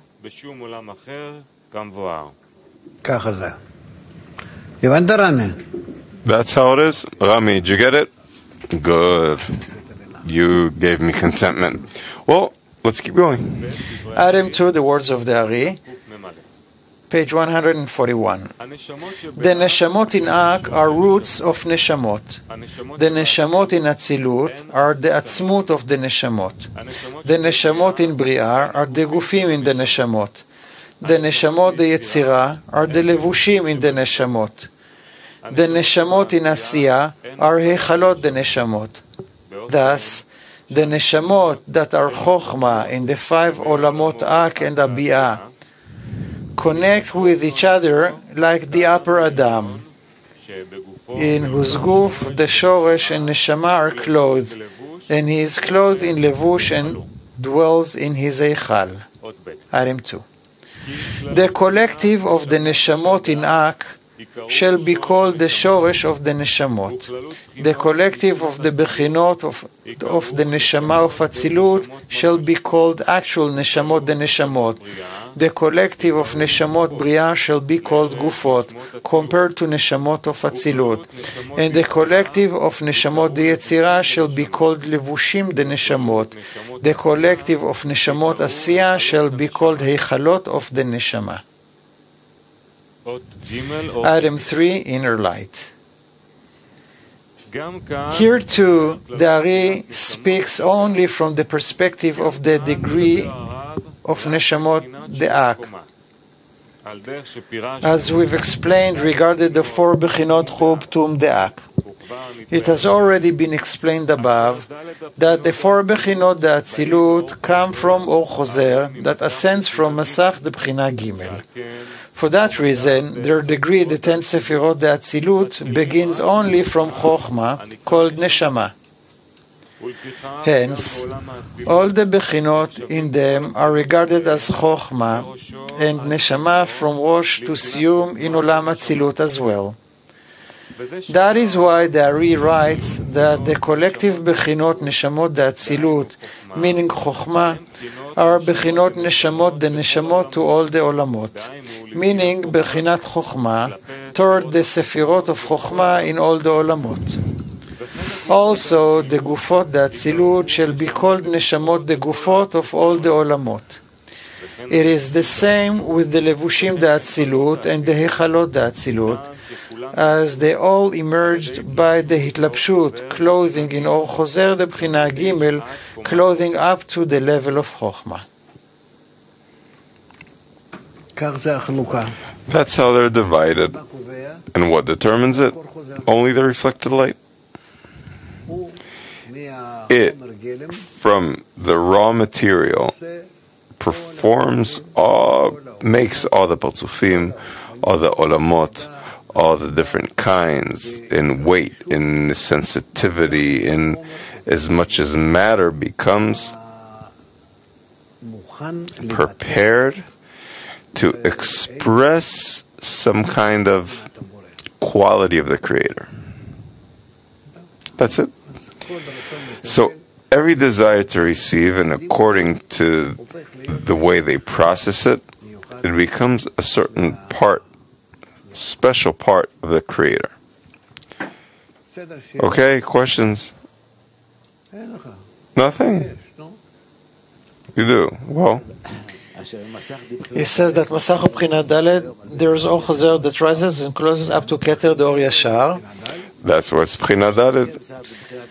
And in B'china Gimel, Or Choser is too short to close the level of Keter, and it reaches only as high as Chochma. It depends on the aviut. Meaning That in Dalet, the aviut is greater than Gimel. That's why it can clothe all the discernments up to Keter, meaning that it attains the top discernment in the way the Creator appears towards it. And B'china Gimel less, because there's less of aviut. According to the aviut, it feels closer to the Creator, so it has not much to overcome compared to Daled. So its Or Choser is shorter, it doesn't attain that same higher quality that is in Keter, but only in Chochma.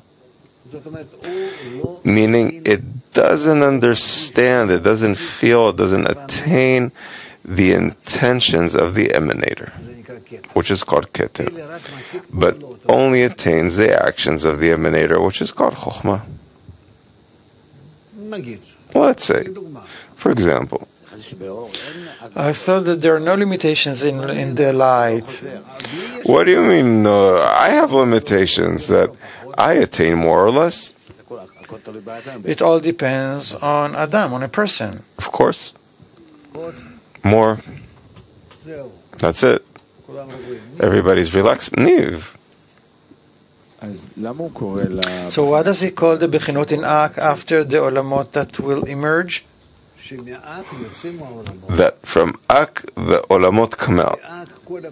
In Ak, all the Pchinot reach Keter. But in Keter, we also have 5 Pchinot. So, when we reach Keter, the 5 Pchinot in Keter build the 5 Partzufim. That every Partzuf expresses a certain quality. Keter of Keter, Chochma of Keter, Bina of Keter, Anpin in Keter, and Malchut in Keter. And they are called Galgalta Apsak Mabon. Okay, now how can it be, let's say, let's take Olam Ab, for example, Patzuf Ab, in Adam Kadmon. It represents what? Atzilut? No, it represents Chochma of Ak. But later on he says that it is regarded as the Bechina of Atzilut, and that is... It's a name. So how does it name it if this quality hadn't emerged yet as cause and consequence? It's only towards us, because all of reality was stabilized immediately. So that's why to call it Chochmah or Atzilut, it's the same thing. Yeah. But there is no novelty. Innovation, yeah, when here it's Tzimtzum Aleph and there it's Bet. So how can it be that he calls a Patzuf? But he can call it Chochmah. From what perspective? That Ab is Chochmah of Ak and Atzilut is Chochmah of Abiyah. So there's something common between them, Chochmah. Yeah. But in a different way, there isn't only in that. It's discernments. Yeah.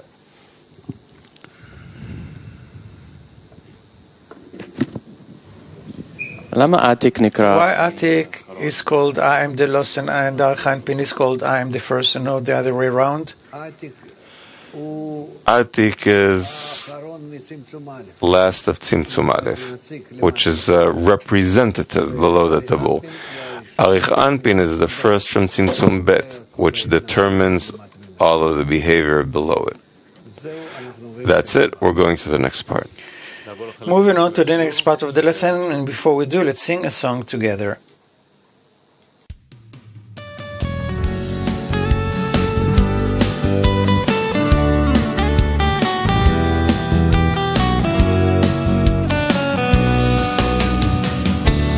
מה מפריד בינינו? מה עוצר בעדנו? מלאחות את השברים? מה משותף בינינו? מה מאחד אותנו? הרצון האינסופי. בוא נרקום בינינו אהבת אחים, נשסור בתוכנו את כל החלקים, ואז נתחיל לחיות את החיים. בוא נרקום בינינו אהבת אחים, נשסור בתוכנו את כל החלקים, ואז נתחיל לחיות את החיים.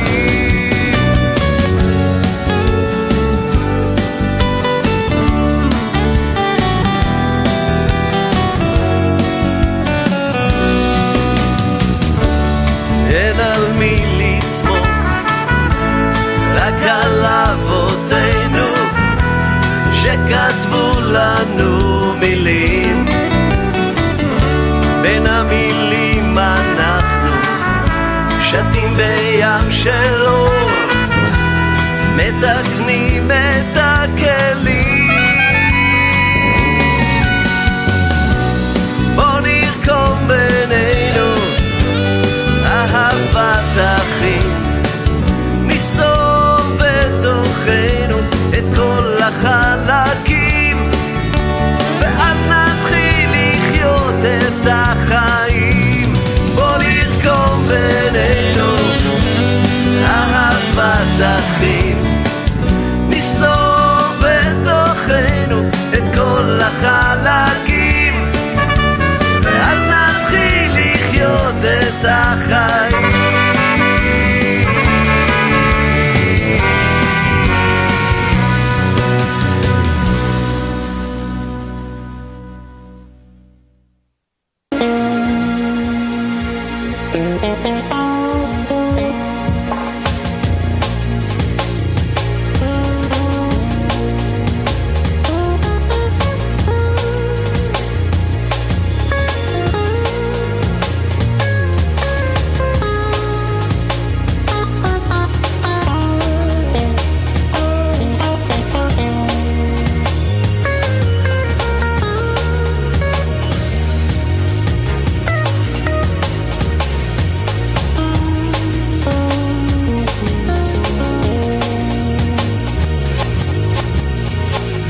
השיעור מבוסס על מאמרים מהספר כתבי בעל הסולם. את הספר ניתן לו. The lesson is based on articles of Baal HaSulam, which can be downloaded from our archive. archive.kbb1.com.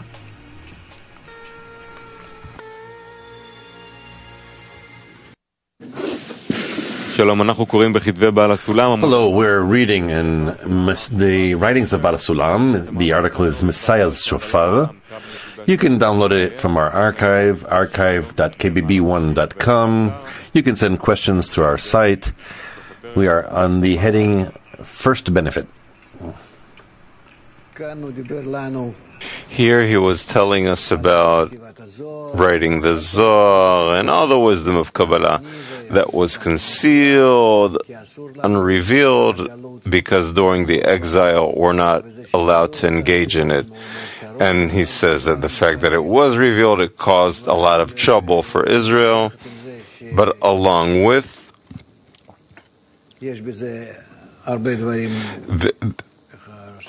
there's a lot of things that aren't so good, but along with it, he says that now he's saying about the benefits from revealing it. So start. So we're going to read the heading just above that, Benefit from Disclosing the Kabbalah. However, there is no bad without good, and therefore this dominion which the nations have obtained by stealing the secrets of the Torah propelled a great thrust for the development of holiness. In my assessment, we are in a generation that is standing at the very threshold of redemption, if we only know how to spread the wisdom of the hidden to the masses. Today we're already a long time after that period. From the Aryan onward, we can publish this to the whole nations of the world, because we've entered the times of the Messiah. That's how Kabbalists determine who except for them knows what's going on. That's why all the scattering the knowledge in the wisdom of Kabbalah, spreading it out, it's for the benefit of the correction of the world. Back then it was not allowed because it sped up the development of the world, and in an unpleasant way for Israel, because it turned out that the nations of the world, meaning the egoistic forces, received speeding up compared to the development of the vessels of bestowal, Israel. But in our times, it's already working, as he says, it brought a benefit anyway, back then, and especially at our times. Yes. The first benefit. Apart from the simple reason of he hath swallowed down riches and he shall vomit them up, this will reveal what is between my son and my father-in-law, and the difference between the essence of the nucleus and the upper klipa, from which all the sages of the nations in the world peeled. This is because all the camps of Israel that have denied the Torah are sure to return to the Creator and to His work. Great problem until they return, but still there's the work of scrutiny that comes gradually through the inner lights and surrounding lights especially, through the nations of the world, through different kinds of wisdom, through studying the Torah in Pshat and then in the secrets of it, and it's all with the influence of the surrounding lights. It's all clarified. And we can't see the whole picture, but all in all, one word that has to be here: dissemination, and in all directions, without any limits. As he writes, there are no limitations on studying the wisdom of Kabbalah, as Baal HaSulam writes, and Rabash. That's why we don't have to think twice. We just have to scatter this all over the place as much as we can and in the way we can. And what happens later, we don't understand how this general light organizes all this knowledge between all the kinds, streams, people, and so on. But there is a part here that for sure can't come from above down to humanity, but only from below, and that's dissemination. Yes. The second benefit. There's another reason for it. We have accepted that there is a precondition for the redemption, that all the nations of the world will acknowledge Israel's law. As it is written, and the land shall be full of the knowledge. As in the example of the Exodus from Egypt, where there was a precondition that Pharaoh too would acknowledge the true God and his laws and would allow them to leave. Imagine to yourself what knowledge about the creation of the world, the process of correction, the role of Israel, Gmar Tikkun, has to be the knowledge about this whole thing to the nations in order for them to lift the people of Israel to the mountain of the Lord, Jerusalem, as we say. Meaning that they will be concerned and support the ascending of Yashar Kel, the intention, the force of the concealed Torah, everything in order to lift the studying of the wisdom of Kabbalah, its intentions, its implementation, all the way to the Creator. That's what has to be. It's not just written, the nations will take us, or Yeshaya, that they'll take them on their shoulders to the Holy Temple. Bet Mikdash, the Holy Temple, means Gmar Tikkun. Jerusalem isn't that city. It's the top of adhesion between the Creator and the created beings. So, the nations of the world, they'll have to absorb this, they'll have to appreciate this, they'll have to organize it, they'll have to get forces to implement that action. What it means to raise in the mountain of the Lord. What hard work it is, as Bala Sulam writes in, where is it? Item 133 in the introduction to Tess. It's a great problem that I guess the people of Israel themselves, the pure vessels, the vessels of bestow, they can't do it. They have no forces to it, in quality and quantity. That's why I just want to give an emphasis here that to not forget this, that disseminating the wisdom of Kabbalah to the nations is necessary and very crucial. We'll talk about it. I don't want now to get into this so much right now, but understand this is the engine that will push all of correction to all the way to the Messiah. Yes. It seems sometimes that even dissemination to an audience that is not Israeli is more effective, easier. Right? They're more destined to receive the Torah of correction and implement it. They just have to do it correctly and under control and with our escorting. But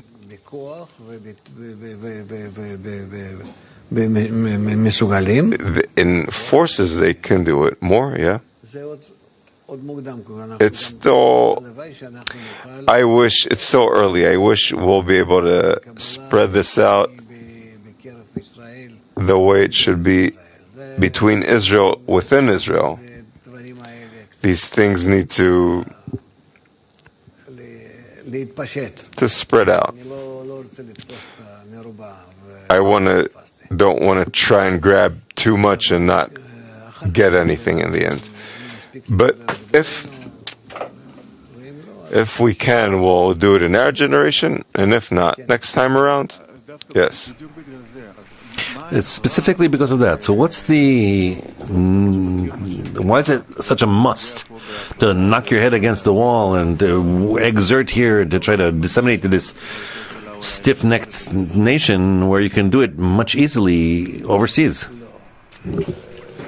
No. Here we also have to understand that the nations of the world can advance to the mountain of the Creator on the condition that they are carrying the people of Israel on their shoulders. There are some delicate things here. Earlier you said dissemination in all the directions. Dissemination in all directions can happen without any limits, but with an emphasis on the role of the nations of the world, their obligation to do this action, no. There's still a certain order of revelation. So as far as all directions here in Israel, there's a matter that you disseminate 10, you disseminate, you sell some product, I don't know, you grow the audience that you're trying to sell to. What's the target audience that we're working with here in Israel? Any secular citizen. That's it. Any secular citizen. No limitation. Man, women, doesn't matter. Any secular citizen. And then we'll go overseas. Meaning we're disseminating to a quarter of the people.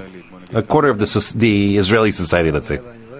Let's say. Why quarter? I don't know, but... We're talking about the fact that there's like 4 tribes, 25% Arabs, 25% Orthodox, 25% that are national religious, and 25% secular. So that last quarter. We don't want to touch people who have whatever kind of Torah of their own, and they're satisfied with it. If it touches them somehow. But I was in the last Congress in New Jersey, and then my son brought people who came to the convention. They didn't look so religious, but they were actually Orthodox even. They had good Hebrew. They were Americans, but they spoke good Hebrew. And they said that many people from their circle are studying with us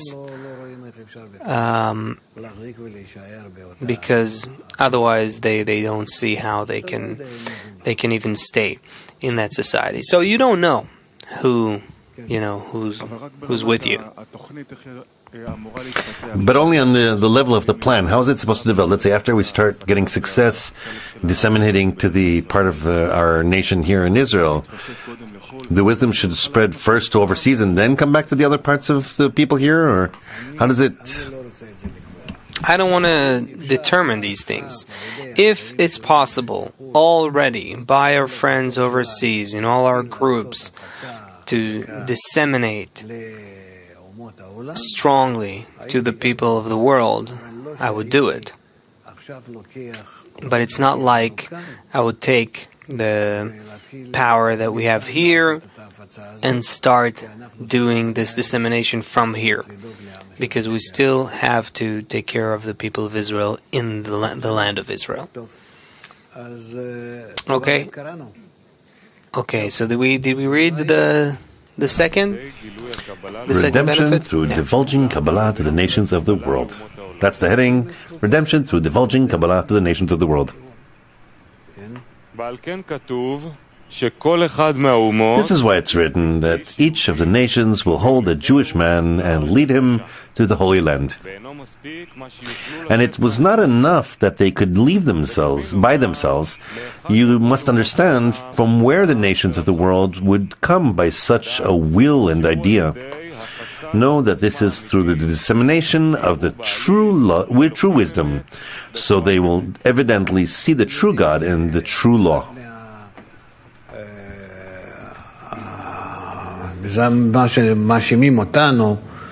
You know, one of the claims against us is that we are teaching Kabbalah to all the nations of the world.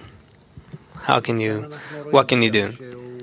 You see here how he writes about this decisively. Yeah, who wanted something? Yeah. Yes, Danny. What do you got about this?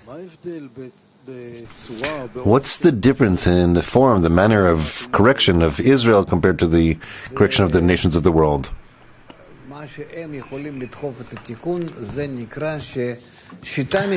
The way they can push the correction, well, the method they get from us, but the implementation is on them. These are vessels that have to do with the general will to receive created by the Creator. The people of Israel, however, is some artificial structure. It's like some artificial structure. It was made in order to fulfill a role, a temporary role, and then disappear. So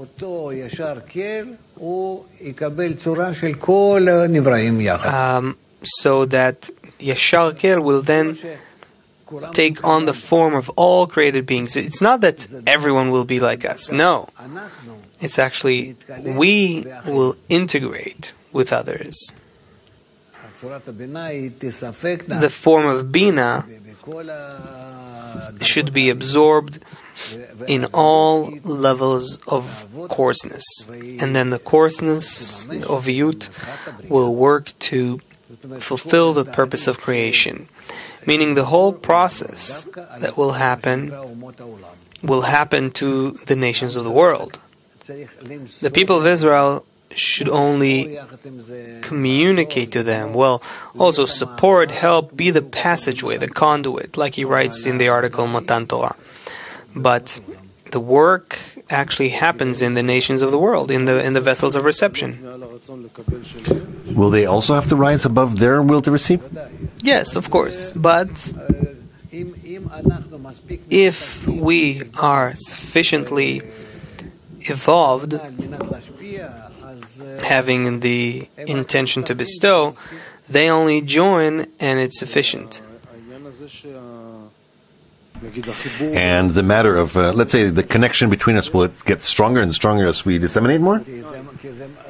Yeah, because it becomes a purposeful connection. Otherwise, it has no validity. It doesn't receive any support from above because it's not connected to the goal. The goal is the nations of the world, that they will be aimed in order to bestow. And what would the point of their cry, their grunt coming up of the people of Israel? It's that light that reforms. That's the connection. The vessels of reception cannot attract the light without us. But when we do and attract the light, the correction happens in them. Think about it. Think about this integration between the two kinds. It's very important. So it says redemption through divulging Kabbalah to the nations of the world.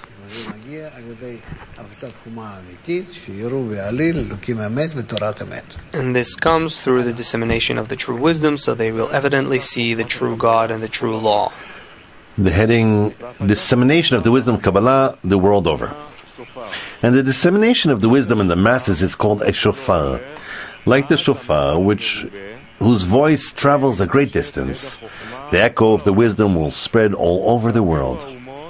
So even the nations will hear and acknowledge that there is godly wisdom in Israel.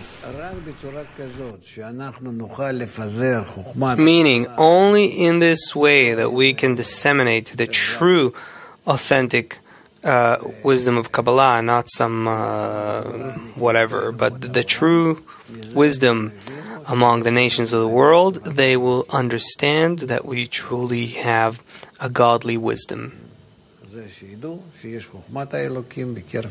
They will know there is a godly wisdom in Israel. Next.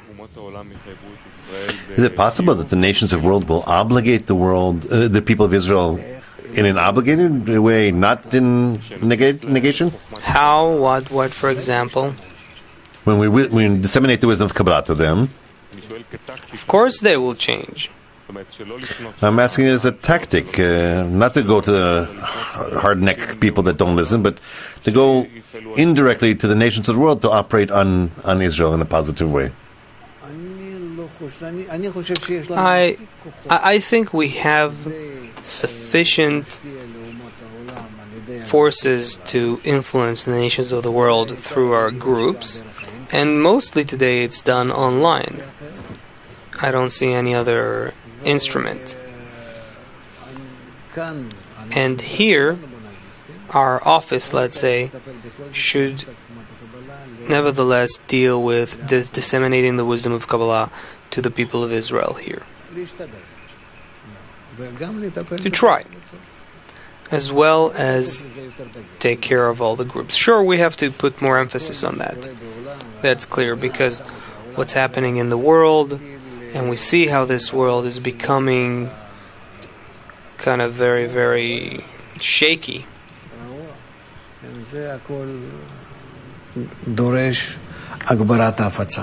All of that requires greater dissemination. Yes.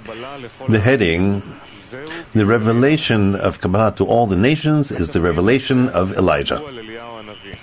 And this task was said about Eliyahu the prophet, since the disclosure of the secrets of the Torah is always referred to as the disclosure of Eliyahu. It is as they have said, let it rest until Elijah comes, and also the Tishbi will answer the questions and problems. For this reason, they said that 3 days, which is a known intimation, prior to the coming of the Messiah, Elijah would walk upon the hilltops and will blow in a great horn, etc. When we say Elijah the prophet, all of that, it's the Tishbi, it's all about the dissemination of Kabbalah to the nations of the world. And that is the closest stage to the general redemption, meaning the revelation of all the vessels, the correction of all the vessels, and the fulfillment of all the vessels. Next. Disclosing Kabbalah to all the nations is a precondition for the complete redemption. You must understand these intimations. The issue of the shofar is only the disclosure of the wisdom of the hidden in great masses, which is a necessary precondition that must be met prior to the complete redemption. And the books that have already been revealed through me in this wisdom will testify to it, that matters of the greatest importance have been spread out like a gown for all to see. This is a true testimony that we are already at the threshold of redemption, and that the voice of the great shofar has already been heard, though not in the distance, for it still sounds very softly. But indeed, any greatness requires prior smallness, and there's no great voice if it is not preceded by a soft sound. For this is the way of the shofar, that it progressively grows, and who better than I knows that I am not at all worthy of being even a messenger and a scribe for disclosing such secrets, and much less to thoroughly understand them. And why has the Creator done so to me? It is only because the generation is worthy of it, as it is the last generation which stands at the threshold of complete redemption. And for this reason, it is worthy of beginning to hear the voice of Messiah's shofar, which is the revealing of the secrets as has been explained? It clarifies a bunch of things. Cohen. What are shoulders? I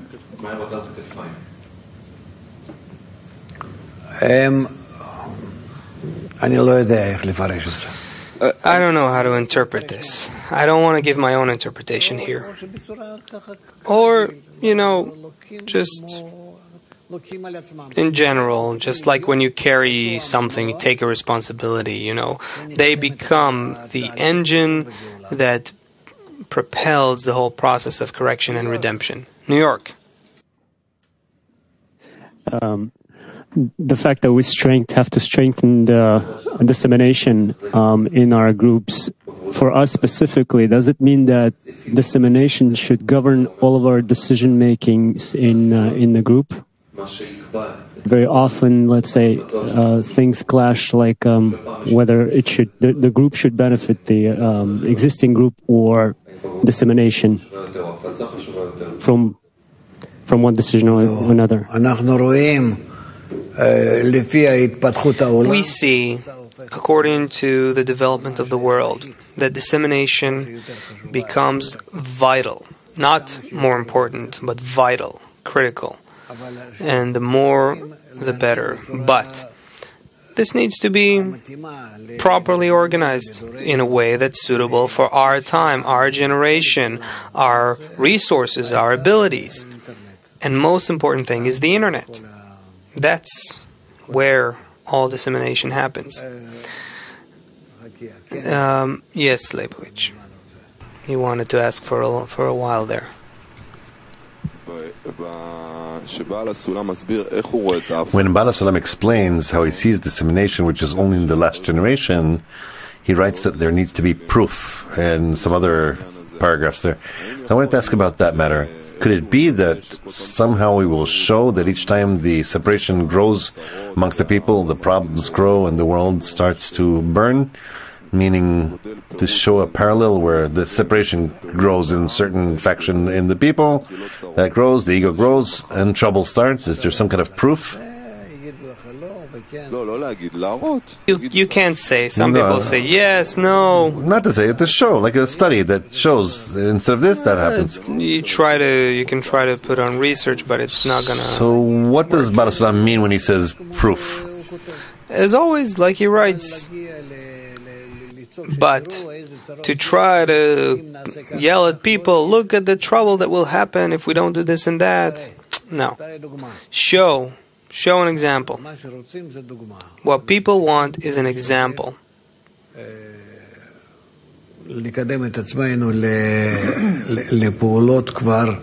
We have to try to push ourselves forward towards practical actions. As far as an example, maybe it's worthwhile to develop the direction of dissemination from our example. A world group of people that have no connection otherwise. Okay, fine. Who will you give this example to? I don't know, outwards to the general audience? Okay, do it. You can present it. You can show how many people who are very different and not previously connected came together under a certain umbrella, a certain one thing, and this can connect all people. Okay. It's not the UN, it's not UNESCO, it's not any of that, and there's an idea that is universal and is capable of connecting people. Yeah, you can use that. Because here there's a matter of working with our friends, let's say from the World Kli, that we see that also in the conventions when they come. It really is influential on the broad public when they see all of a sudden so many people. And it's all good. Try it out. I'm not saying no. On the contrary, try anything. Yes, Cohen again. The 70 nations of the world spilled into America looking to receive something corporeally.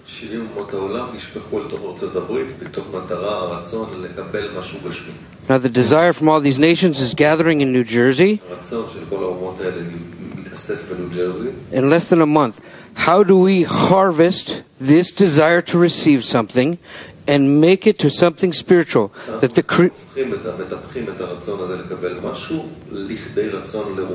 so that the Creator will have contentment from our connection and our intention.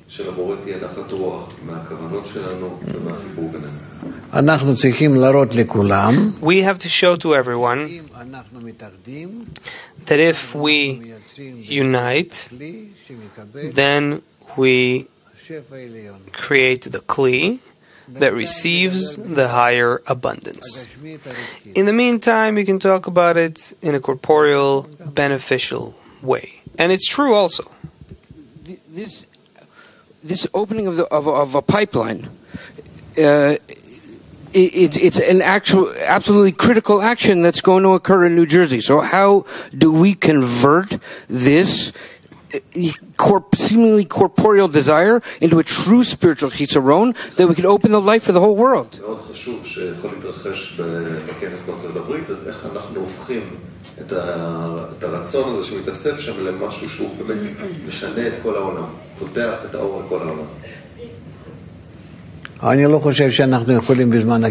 don't think that during the Congress we can engage in dissemination beyond the Congress. That's outside the Congress is a gathering. We have to connect and form a great power, and then move forward with that power beyond our own boundaries.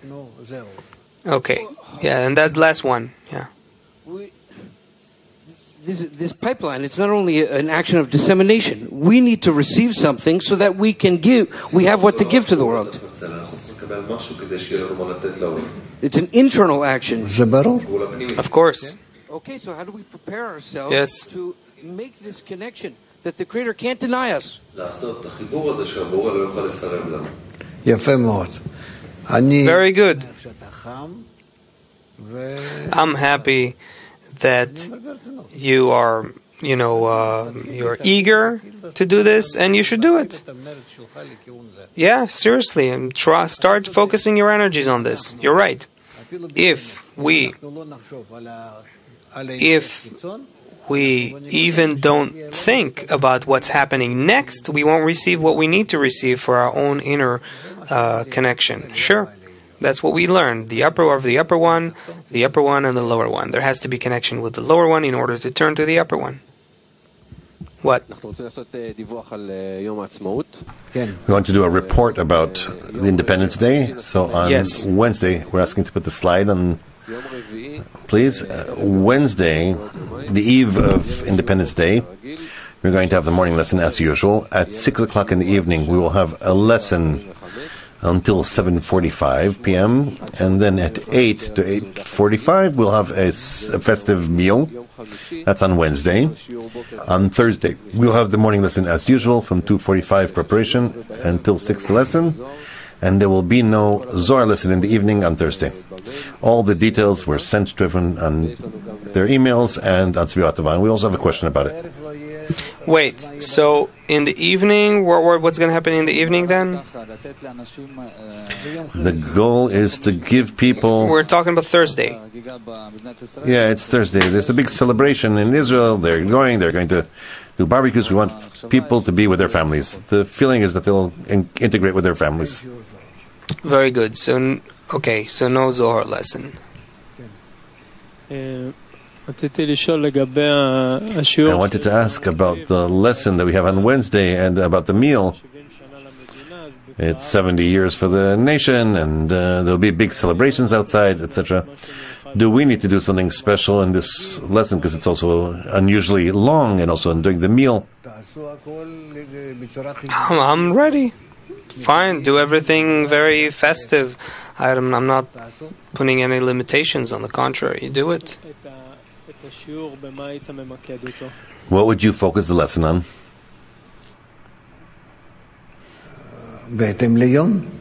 according to the day. What does it mean, independence? What does it mean to be free? What's the actual land of Israel? All of that. Putting together the right definitions, and we'll extract the true essence of the day. Okay? Okay. Where is the English department? Yes. Okay, so we're going to make an announcement in a moment. Maybe just the daily task first. All right, Ashdod. Wait a minute, I have New York there. New York, yeah. Okay, friends, we're continuing with daily tasks aimed at the Congress, the preparation for the Congress, and we urge everyone to commit to these tasks because this makes sure that all of us are preparing together. And the daily task is each friend. So this is for today. Each friend writes down a heartfelt message that he wants to send to the friends. And that message will be read by a 10 during one of the Congress meals. Okay, one more time. Each friend writes a heartfelt message for the Congress. And this message will be read by a 10 at one of the Congress meals. Once you have the message, please go to submit this message at the following link: one.kabbalah.info. L'chaim, New York, Ashdod. /meal-inspirations. Once again, submit this message at one.kabbalah.info/meal-inspirations. This link will be sent out also through all the proper channels so that all the friends have it. And the tens on duty with us were Ashdod. Moving to Ashdod.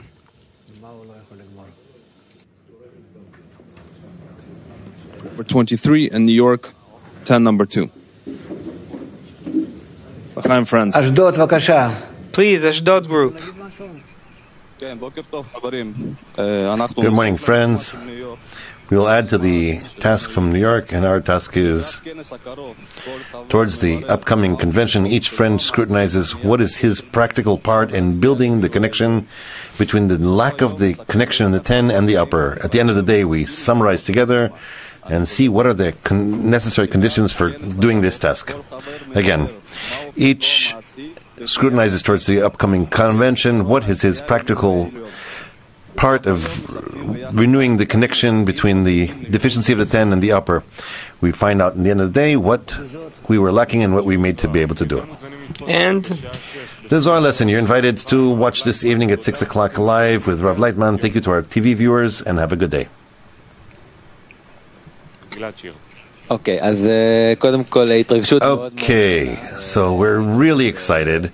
We were just now in a special broadcast to all our new students on KabU, our virtual university, together with our friends from America. We actually did a preparation for the convention, and we also invited those that didn't yet register. There was a task yesterday to write what we wished them. We read them some of the writings. It was very warm-hearting and inspiring to hear what they read. It was very exciting to them. The reason we did this event is because there are 24 last hours for the early bird registration to the convention. This is also an announcement to you, the friends in North America. There's several dozens of friends that didn't finish their registration. So just to clarify, if you signed up on the site, but you didn't complete your payment, you're not registered, and you have 24 hours to finish your registration and to receive the discounted price after Monday night.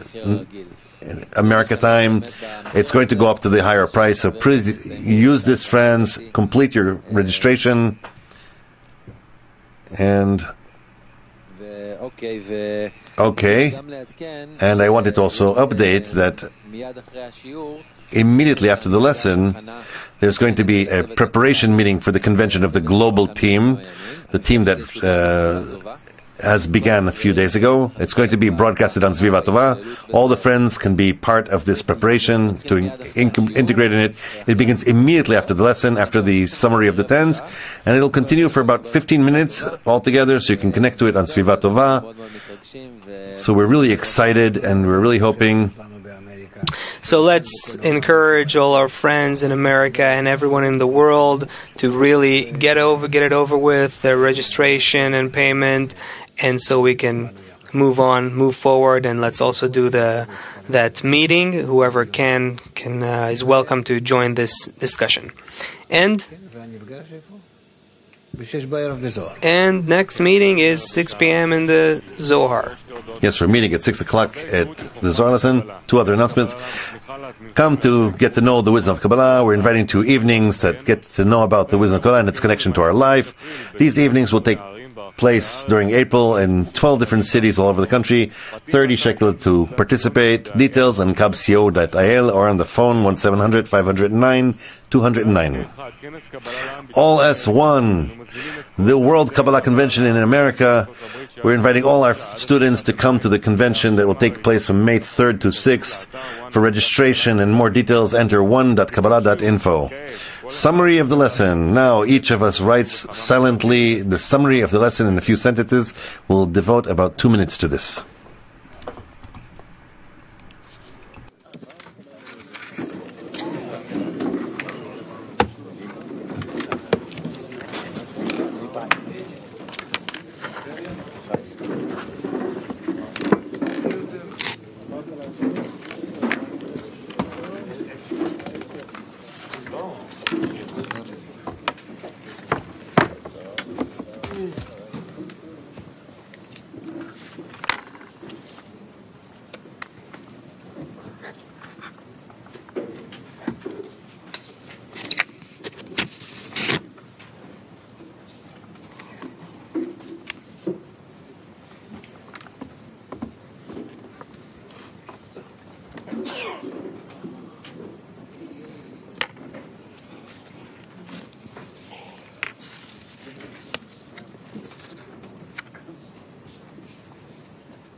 כל חבר מוזמן לשתף את סיכום השיעור שלו בסביבה טובה, תודה ויום טוב, נשיר. Every friend is invited to share his summary on Sviva Tova.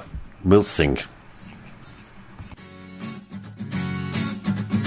מתחברים אל המקור, בפרו ואקוודור, זורם נהר של אהבה, בין אילת לערבה, ברור שאין עוד מלבדו, בליסבון ובבורדו, ושהותו וגם מיטיב, בניו יורק ותל אביב. Around the world, a ray of light is calling people to unite, igniting all the points inside. Endless love will be our guide, above the place and beyond time. A new humanity will shine, above the place and beyond time. A new humanity will shine.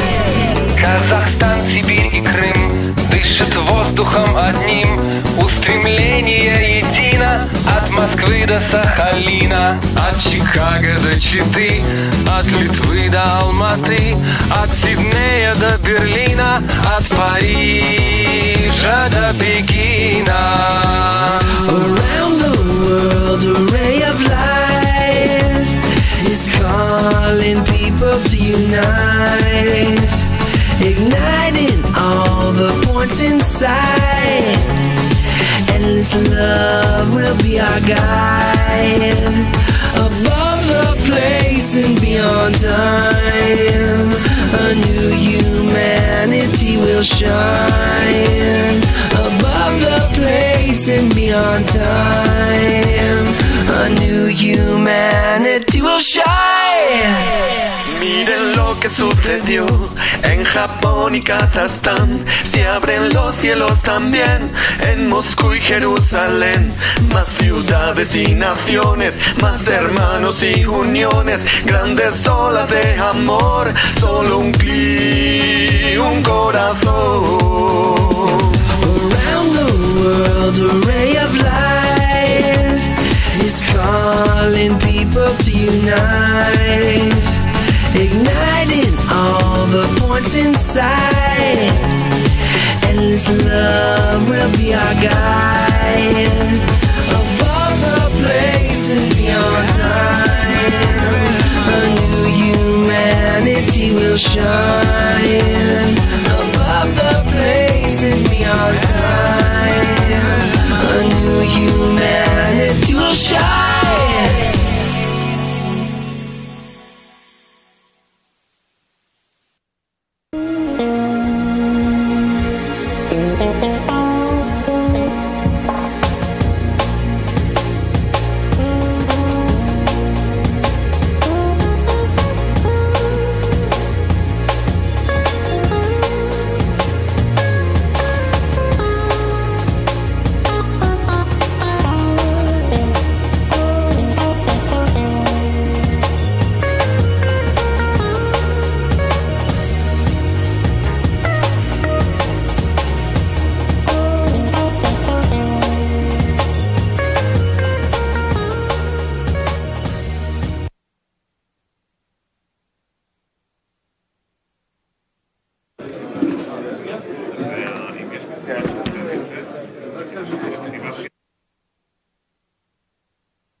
אין בורא בלי נברא, והחבר בעשייה הוא מלכות וכתר.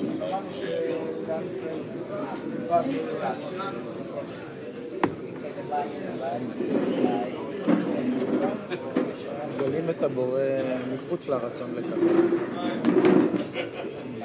גולים את הבורא מחוץ לרצון לקבל.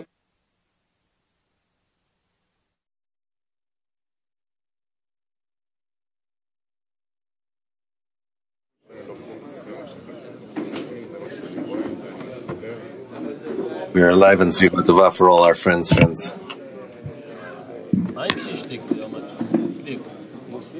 So I'm going to place in the chat, obviously in English, the practical action that we will discuss tonight and try to work out for tomorrow. We're just waiting for our friends to join. So it's in the chat in English now.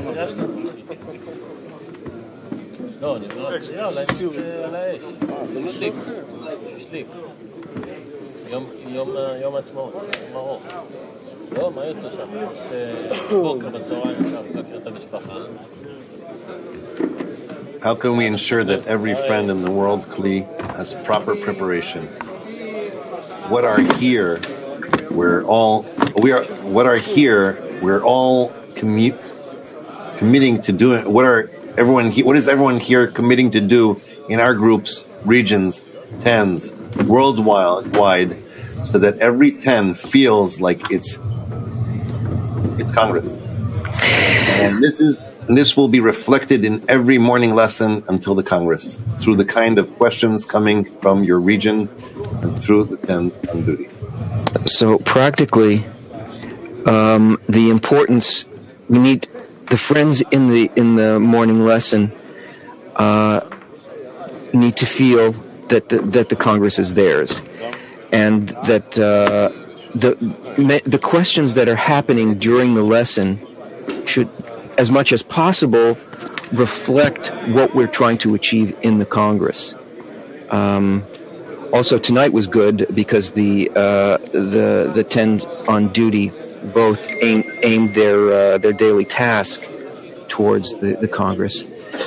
But if it's important to the friends, and if what we're doing is reaching them, then their questions, especially the ones that are coming from the world Kli, will reflect this more. So the question is basically, what actions can we take in our regions to ensure that that importance is felt and that the questions and the tasks reflect our collective goal in this event, in the coming event.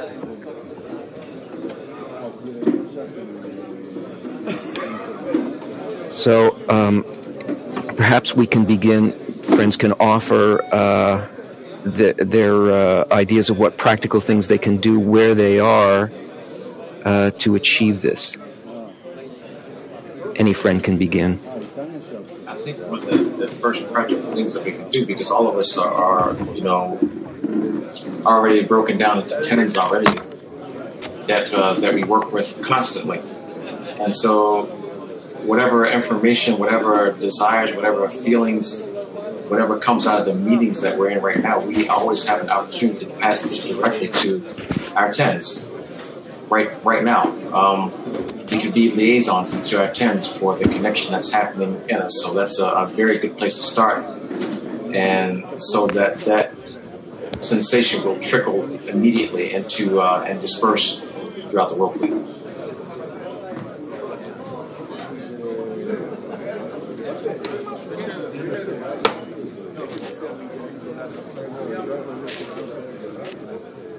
So we have friends from Latin America, from UK, from Mexico, from Russia, from America, from Europe, from Germany,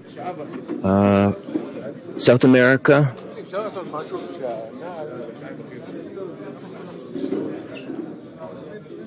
Eastern Europe. Okay. Javi, you want to speak first, please? Go ahead. And Roberto also.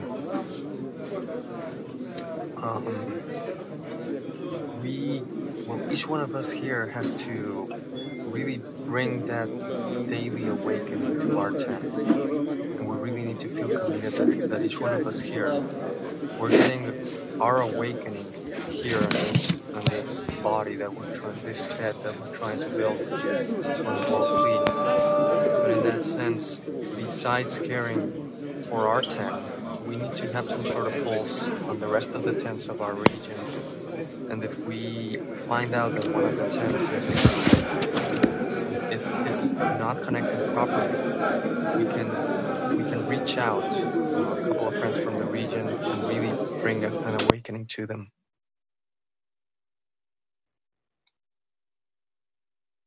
I would also add to Javier, because we're neighbors in the countries we live in, that I imagine that envy is one of the best weapons that we have, and meetings between tents, local tents, for example, meetings from tents in Argentina with Colombia, and a report of what we're doing as preparation for the Congress amongst us, and that information will be filtered and also exposed maybe with the friends here in this group.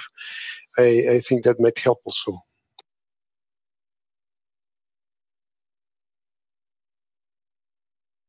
You know, friends, at first when we started this, I thought we'll have to deal with a lot of logistics and how to get the messages out and all that. But then after a few meetings, it became very clear that everyone here is here because in the network that we have, each one here is a hub. Each one here is connected to other friends, to other tents, to other regions. We're just not just externally, we're internally. Each one of the friends here is like this hub. So by being here, by talking about it, by raising the importance of it between us, if we really do it, if we really commit to it, which I'm sure everyone here is, already it starts to flow out. There's already channels and a million channels. It's not about the channels. It's about, it has to emanate from each one here, like the hub that he is. Like all of BB needs to be a hub for the world and let the light spread to them. And each one here has to be a hub wherever they are, with whomever they are in contact. Doesn't matter. You could be in South America, but you're in touch with a group from Australia and in Europe. It doesn't matter. It flows. And if we make just that extra effort on top of that, it will be felt. We can make every tent feel that it's Congress. exactly like Leo said. I think everybody who is here in this meeting feel this warmth, this connection, and this is really the work of a 10, what we have to do. If we are working in this manner, the light will work on everything. It will change us all, what is around us, and the practical action, what we can do is, if we have 10s on duty, to go to them, to approach them, to deliver also such messages that they can be also a conductor, a pipeline, that this stream of light, what we feel here, can pass through everybody in the world.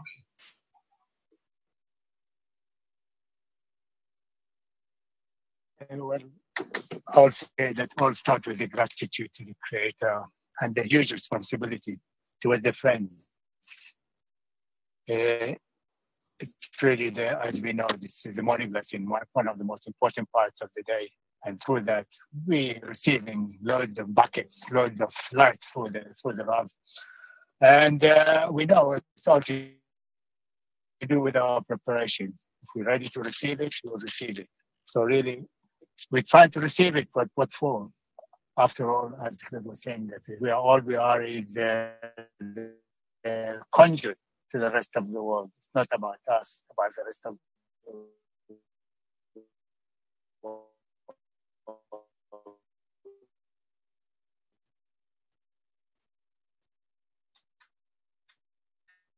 Our big task is to prepare a kli. The whole job that stands on our shoulders, that stands on our that burdens our life right now.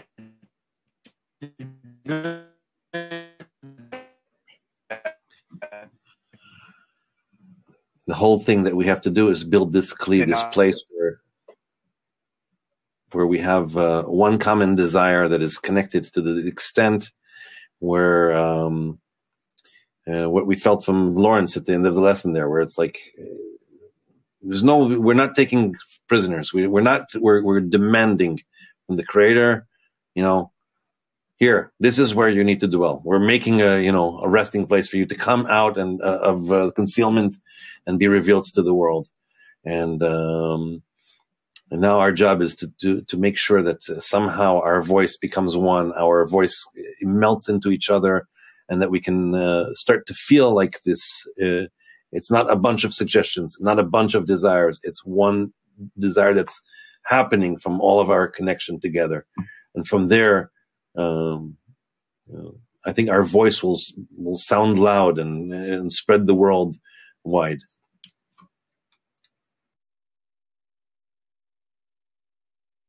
Yeah, I would also add, what's happening right here is so incredibly inspiring. And I think all of us need to just do everything we can to get as many friends here as possible, as many friends here on the Zoom and also on Sviva Tova. So we can all truly take this step together. And, all these new deficiencies are being formed between us, between our integration. And, if we could bring a question from each meeting from this common center point into the lesson, into the next lesson, I think that would also help everyone to feel and to be included in what's going on here. The Zoom is open for what Joseph means is that this Zoom is open for the people who are on this committee. Everybody else in the World Clique can join us by watching on Sviva Tova, but we need to make sure that the friends who are part of this join us in the Zoom.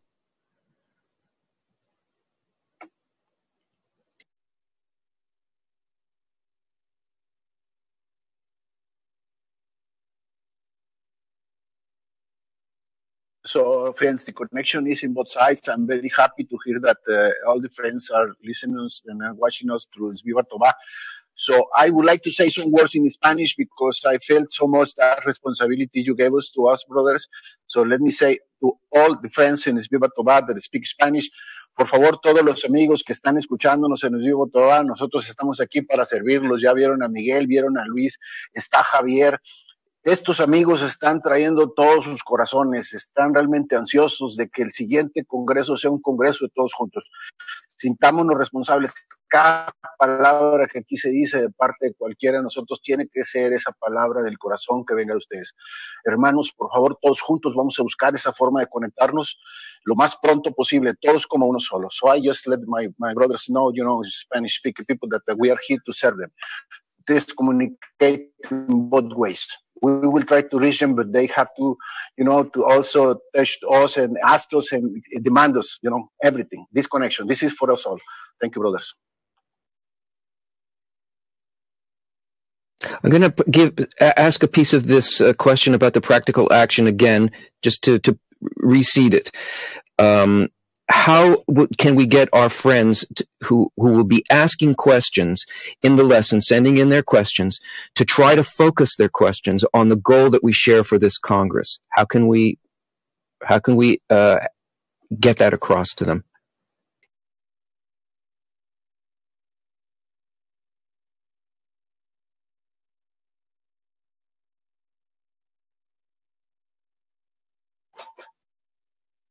You mean practically, Tony? Yes, practically. Both practically and also in our intent. But, I mean, we are connected to people. We can speak to them. So how are we going to do it?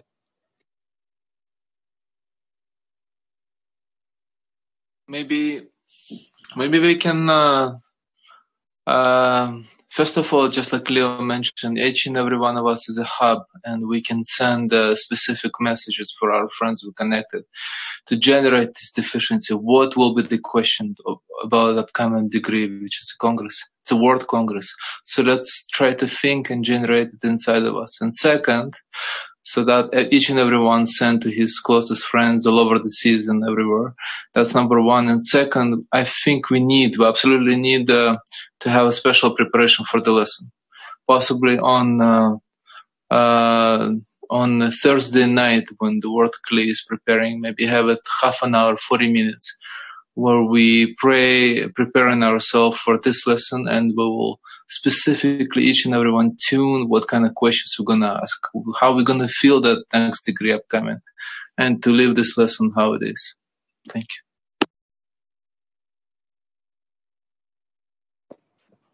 Well, I would say the preparation would be as far as the most important part. That through our meeting through the day, we raise the importance of the next morning lesson, where we post the article and all the friends can read it through their own space and time. And when we connect for the daily meeting, we can all scrutinize it and connect it to the Congress and raise the importance of the Congress through those meetings more and more. So they start living into us and we start living that moment of the Congress. We know it's all in the preparation, and whatever we do now, it's going to dictate what's going to happen then. So the more we connect regarding it, the more we work towards it, we will start feeling it. And after all, we are the head, and we want to pass it to the group, which is the body, the rest of the nation. And that's all we can give. It's our connection. There's nothing else we can give. Once they see the love that between us, in practice, they will start feeling it and will start demanding it. And then we can be the conduit. We'll do the work of the Creator.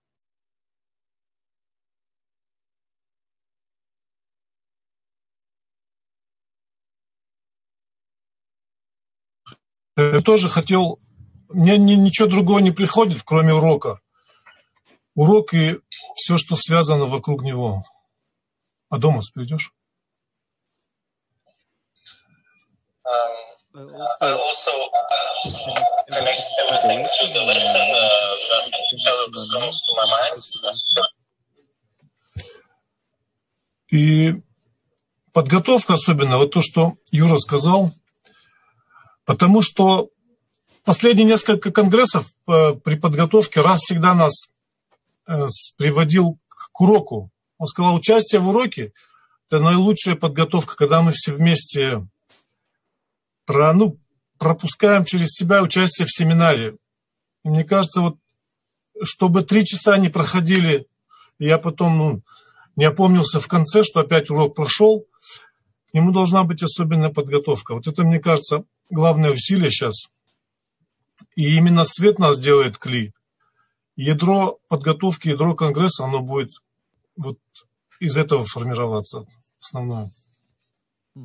And the basis for the preparation is the lesson, as Raf says. It's the main thing that where we have to participate actively. And today I noticed that the lesson passed. And what's the result? What happened? When light works, when we gather, when light works, this is what forms our kli, what we are talking about now. So we have to prepare properly for the lesson and to use it to the full. I think there is a good publishing, actually. You could see it in the beginning of the lesson when they announced about the broadcast and to relate it every mission to the Congress. It's amazing. Maybe we can think about something in the middle of the day. There is the daily article in the middle of the day that it's another point in the middle of the day that people are getting together. Maybe we can use also this. But I would like to say that the publishing is very good. You can see it, very practical advices that goes in the main channels and really awaken up everybody. We need to be more creative to think about more stuff to do. Yes, I don't think that there are many things that are happening a little differently in every region. Of course, the lesson is the center for everybody, and that's why the question is aimed at the lesson. But there are different devices already existing in every region, and we simply need to make the best use of them and aim them at the right thing. We have to aim at that connection towards the Congress. There may be, South America may be doing something different than Europe is doing, etc. But use it. I think one thing we have to do is it's why you're asking a question. If you don't know why you're asking a question, it's a big problem. If we concentrate just on this thing, I'm coming to the morning lesson and I want to ask a question. Okay, they said we should ask a question to raise the importance. That's not good enough. I need to feel like I am trying to accomplish something here. I'm trying to accomplish the greatness of the importance of creating a kli between us. Somehow that the answer to the question will bring to the goal that we're trying to get to. If this is what guides me, then before I even ask a question, it'll help me formulate the question properly. And then if we do this, a preparation before the lesson, put a note in front of you on your 10 desk or on your computer if you're watching virtually and say, why am I asking this question for creating a kli together in New Jersey? Or in the preparation for New Jersey.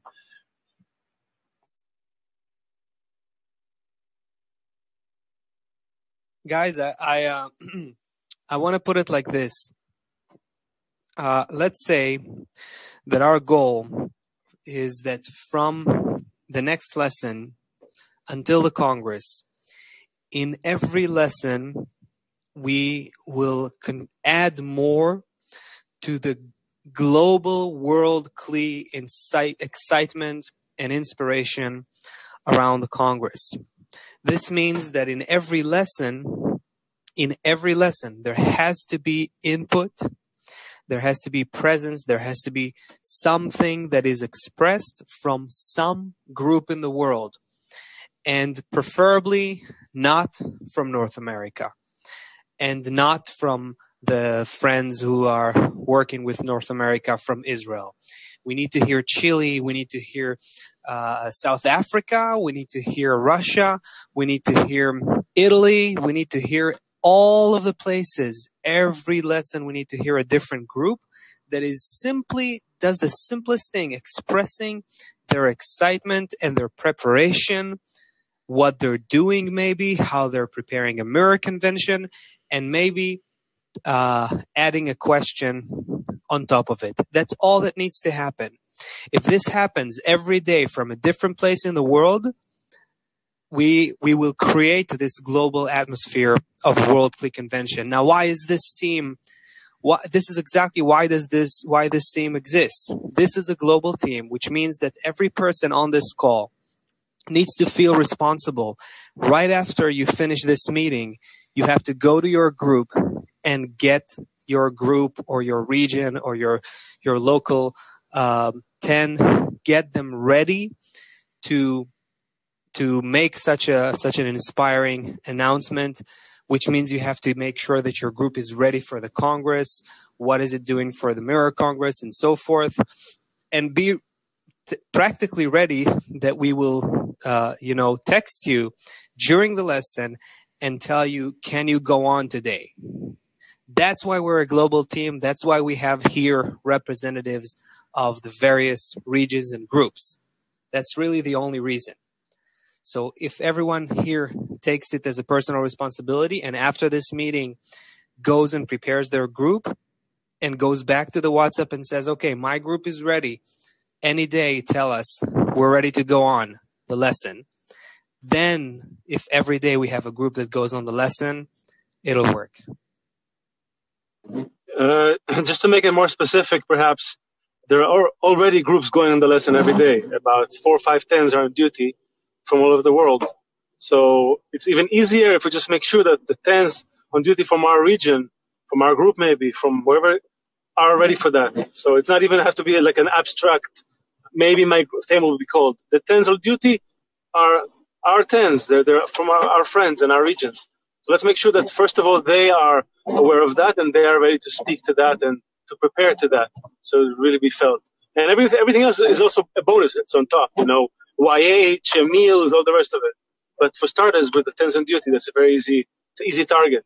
Yeah. So, and specifically, if we're going to do it that way, then like tonight where we had New York and we had, and we had a group not connected directly to the Congress, that sharing should happen from the World CLE group.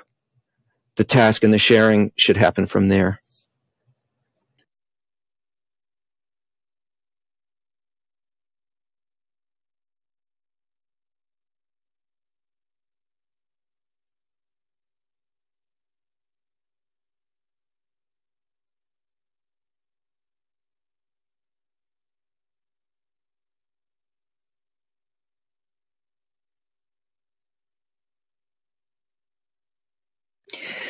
So I think this is our issue. I think we all felt what was said.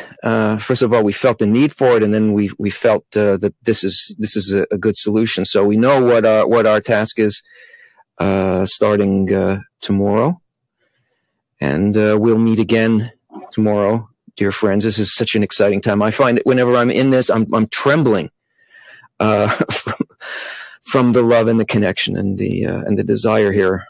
It shakes me up. So I think we're done for tonight, right, friends? Yep. L'chaim.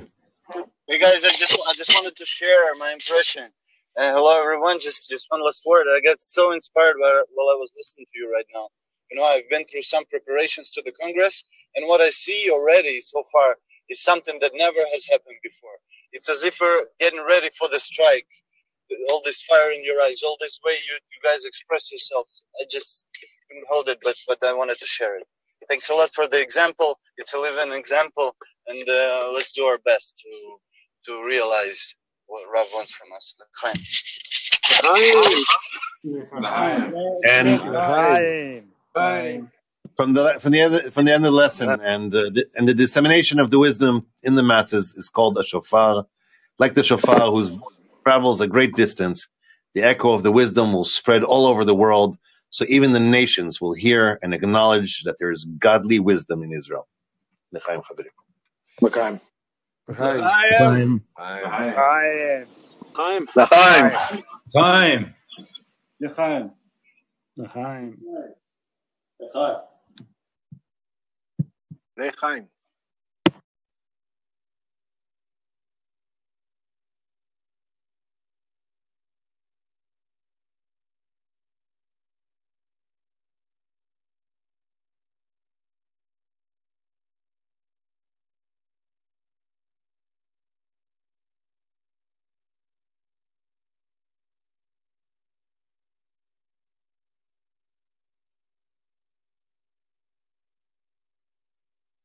L'chaim Gil.